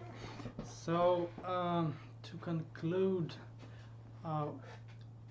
cryonics work with the same taboo as a radical life extension. It's a taboo of death, which is most deeply inherited taboo on top of which all the culture is based on. And I think this is the main difficulty why cryonics not become very popular and not get the large scale. At the same time, cryonics it's the only available options at the moment for the people who face death right away. As a Soviet writer, Mikhail Bulgakov said that the problem is not that all humans are mortal. The problem is not that we are mortal unexpectedly. So we can die at any moment. And the response we have is cryonics. And it's so unfortunate that it's despite all the efforts, it's still so prohibitively unaffordable for the vast majority of the people. And maybe USDP should make a strategic goal to advocate for inclusion cryonics procedures to the list of the medical services which covered by health insurance. And Aschwin, thank you so much for coming in and for encouraging our audience to take actions. I think it's a very weak strategy to rely solely on the market that is gonna be solved by itself, especially when we're facing the problem as complex as death and life. And yes, can you share with us how people can find local communities, local cryonics groups? Especially, you mentioned that you live in New York. I also live in New York, and I'm more than interested to learn about the local New York community. Thank you. Okay, yeah, well, to that specific point, it is easy, just like, shoot me an email or something, and I will keep you up to date about our meetings. Clearly, right now there are no in-person meetings, unfortunately, but hopefully not too long from now we will get back in action again. And I think it's not an exaggeration to say that I think in the US we are the most active group. We have our own cryonics response vehicle, which is pretty unique for a local group. And one of the other things I would like to do when we can really meet again is to do like more outreach to like related groups, like people are live extension or human enhancement, and then kind of keep that growing. But as a general rule, I think, as I said earlier, one of the cool things about cryonics, it's like individuals can like really still make a really disproportionately big positive impact on the field. I mean, unfortunately, that could also mean that a single individual can also make a negative impact quite easily, but let's leave that to the side. By, I mean, starting a group or writing an article, or like if you know, like you're on good terms with a research department or a hospital, to like make them more accepting of the idea, or to invite a speaker, and or if you work as a scientist, you can even like pursue like a research project. For example, I know some people who mainly work in the biogerontology, anti-aging field, but they're also sympathetic to cryonics, and then 10 or 20% of their time they spend on doing cryobiology research. But yeah, there's just a lot that can be done. I think it's probably good if there would be a number of, like, let's say, live extension pro-cryonic hubs in the world, because if everyone lives in their own like little place, then on the one hand that's good for the spread, like technical cryonics. But if you have like the Bay Area or New York or like Zurich or Berlin, which is happening right now in Europe, become like real active hubs of cryonics, it's easy to grow, and it's more and more, because one thing we have learned is that people much more easily become supportive of cryonics or make cryonics arrangements themselves. And there's a lot of like, you know, face-to-face contact. You can really talk about it instead of reading about it and then reading critique. You actually converse with people. And it also, one thing, when I like became an ELPER member, one of the first things I did before I signed up is I went to their first conference to see the people in the real, because I was like, okay, it sounds very plausible to me, but are they credible? Are these people that I can trust? And I went there and I thought, yes, that is the case.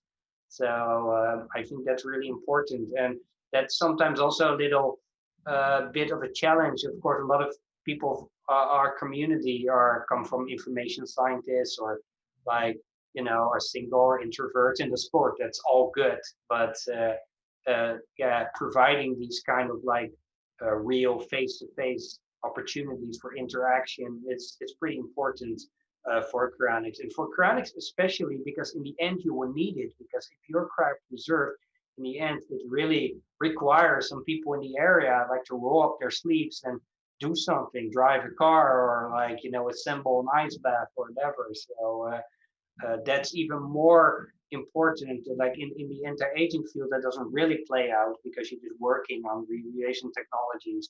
But when it comes to like cryonics, in the end, there's a lot of specific logistics involved, and with people like really have to like get their hands dirty and help out. So that's kind of really important.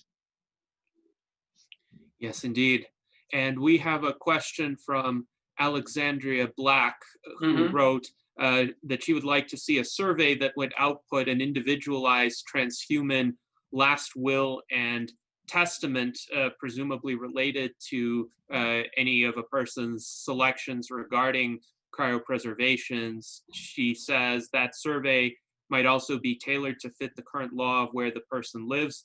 Another output of the survey might help us identify where laws need updating. So first of all, are you aware of any resources for people who might want to craft individualized wills that would specify a certain treatment with regard to cryopreservation? And second, are you aware of any options people have currently to customize their wills in this regard to the laws of their jurisdictions? Like, it has been pointed out, some jurisdictions in the US require funeral directors to be involved, whereas others do not. Yes, absolutely. That's like a really excellent question. And there's actually some really good news. As some of you may know, like how long is it ago now? I think well, at least 10 years ago, maybe 12 years ago. Um, we started this initiative for teens and 20s, like people involved in cryonics.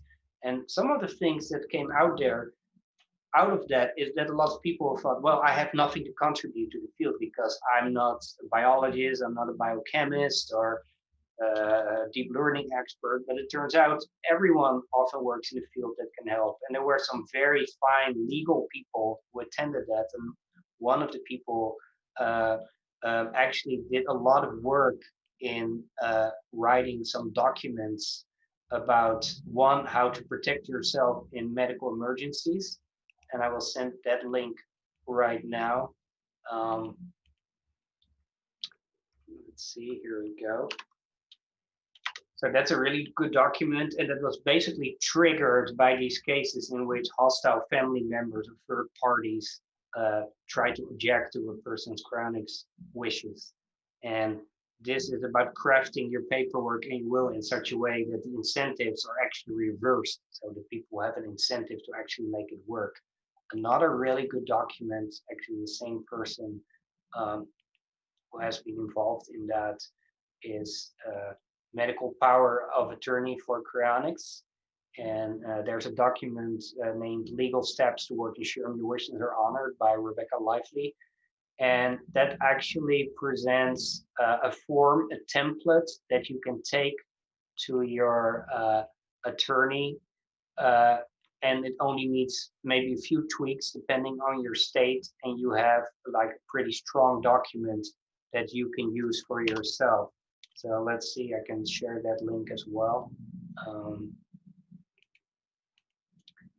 Now, because some of these rules and regulations differ by state, but others are not. And so there's at least a general template that can be used to craft such documents.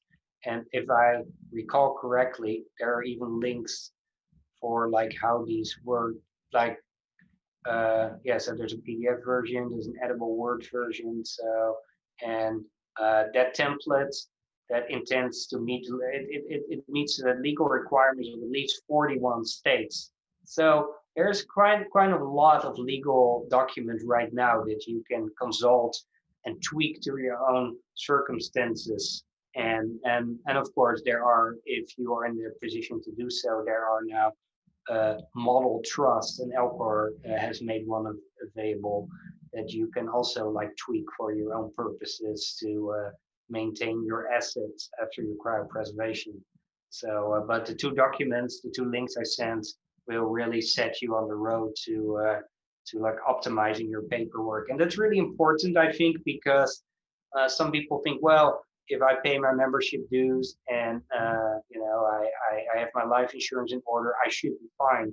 But you can run into all kind of weird issues with hostile family members, or you are in a critical condition in a hospital and no one understands your, you know, last minute wishes, how to deal with your condition given that you want to be cryopreserved. Like, do you want to be kept on a ventilator or not, which probably is not a good long-term solution, of course, if your brain is starting to really die because of a massive stroke.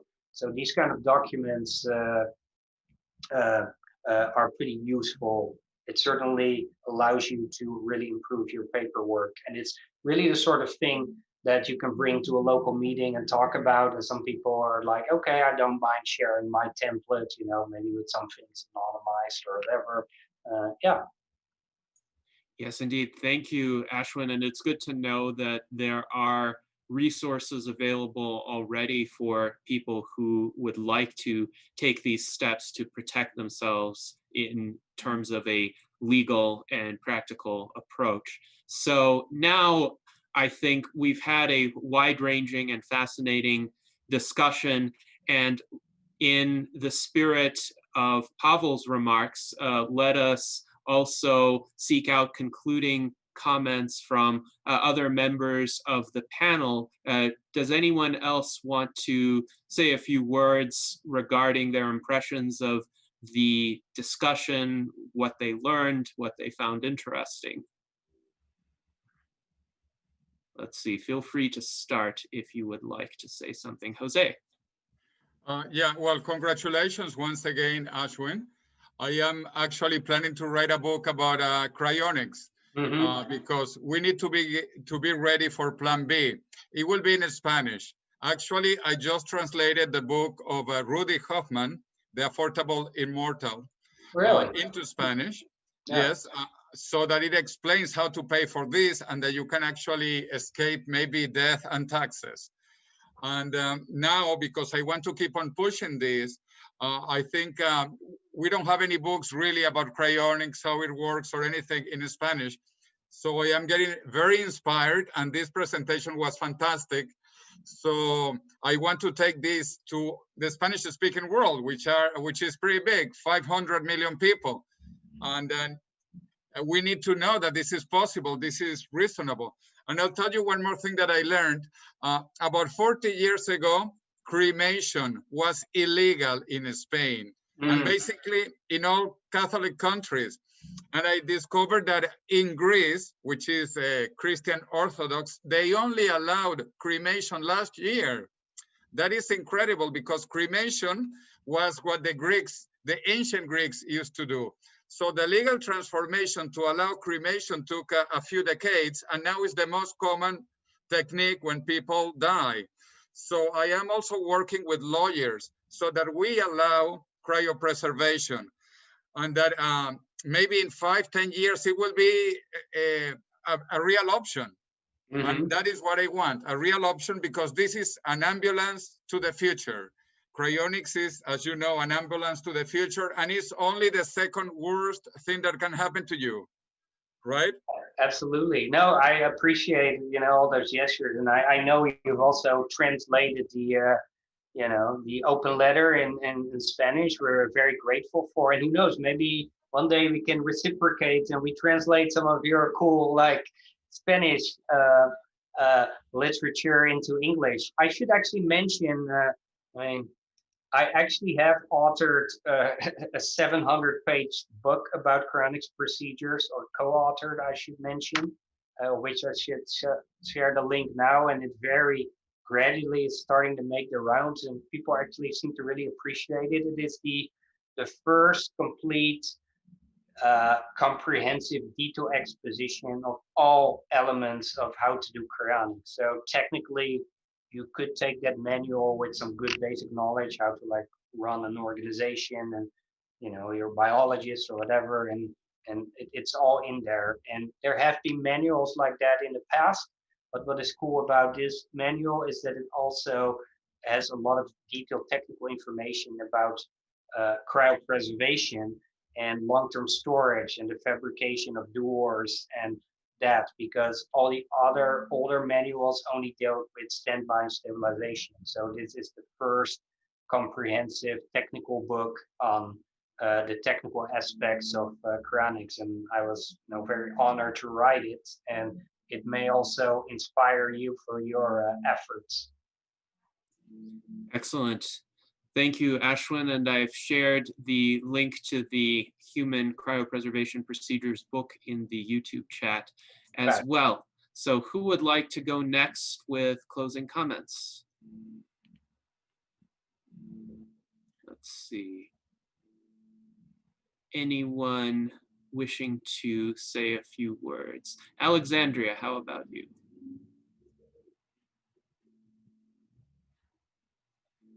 I believe you're there. Okay. I wanted to, maybe, should I go the other way? I wanted to explore, did my camera switch? Okay.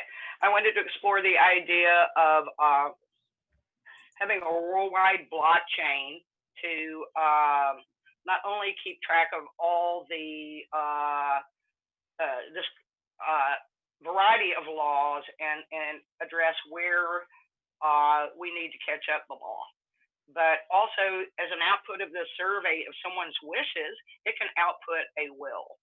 and it can, because of the blockchain, it ensures compliance with those wishes better. And I'm just wondering, on a technical scale, who would work with us on a blockchain? I've seen some groupware blockchains. Maybe we should explore which of those might best fit this application, and have the AI lawyer layer on top of it. Maybe that could be done over at Singularity Net, someplace like that. I just vaguely have some idea what this architecture might look like. I think you might do better running point on that. Yeah, I think that is a really excellent suggestion. I think it's probably, some of you know, like one of the originators, very early collaborators of Bitcoin is currently cryopreserved at Alcor. So there's actually quite a bit of overlap between the blockchain, cryptocurrency community and cryonics. And there's a lot more that we can do, like other suggestions that I've heard, for example, is maybe to utilize betting markets to see like the feasibility of different kind of technical ideas. That is, might be a good idea, but as you say, like self-enforcing contracts might actually be something that could become relevant when we're talking about very long time spans.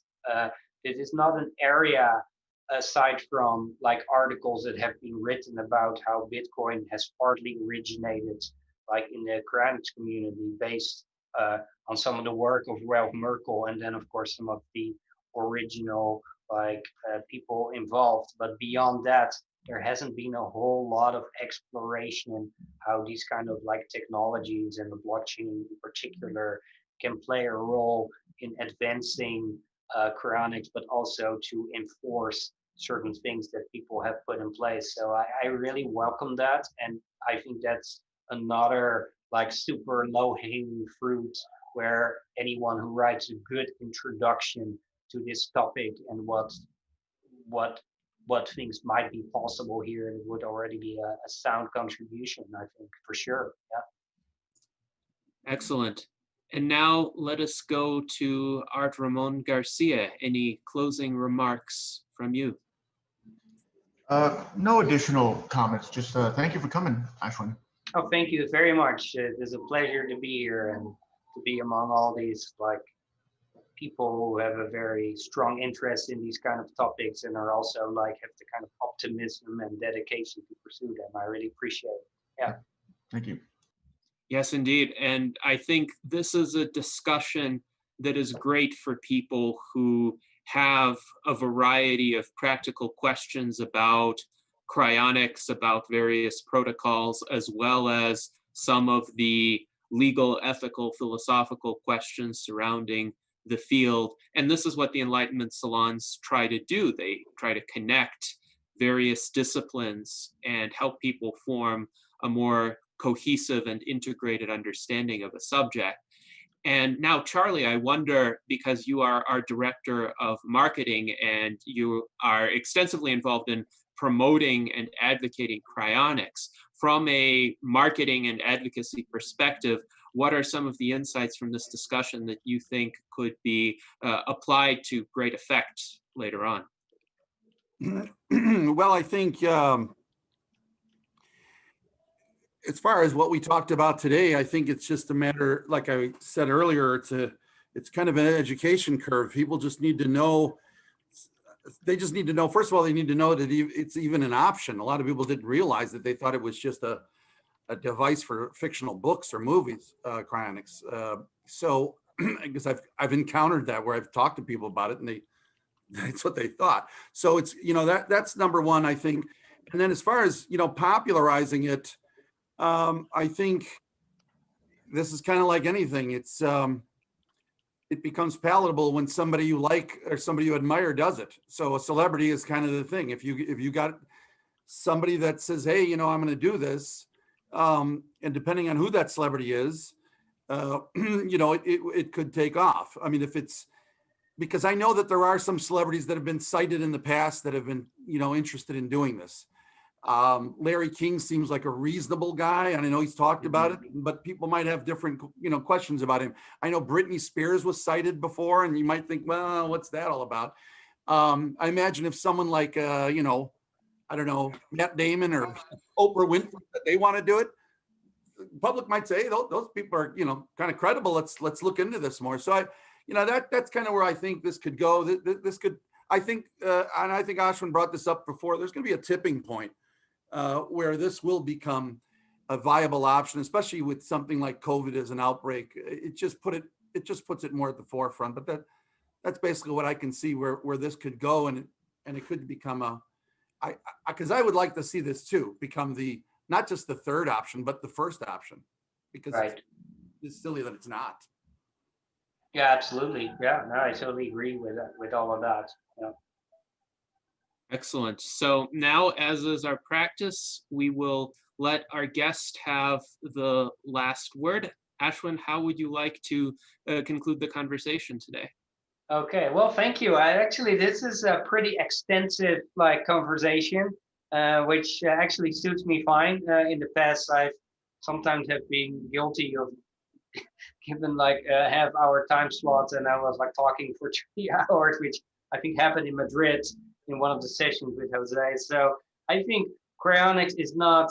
I mean, the basic idea is really simple, right? You know, it's like maybe in the future they can treat you for things that you don't have now. But if you're really going to dive deeper into it, there are a lot of subtle issues, and you see how time flies. And I think having these kind of conversations is extremely useful for me as well, because I work in the field, but it's also very interesting to see. It's like what is the level of knowledge of people? It's like what is really important for people who are sympathetic to cryonics. So it was really a mutual learning experience, and I think it was great the amount of time I've been given to talk to you guys about it, and thank you very much. Yes, absolutely. Thank you for coming, and I hope that people will use the recording of this virtual salon as a valuable resource for information on cryonics, for a discussion that goes beyond the surface into some of the really important details of the field.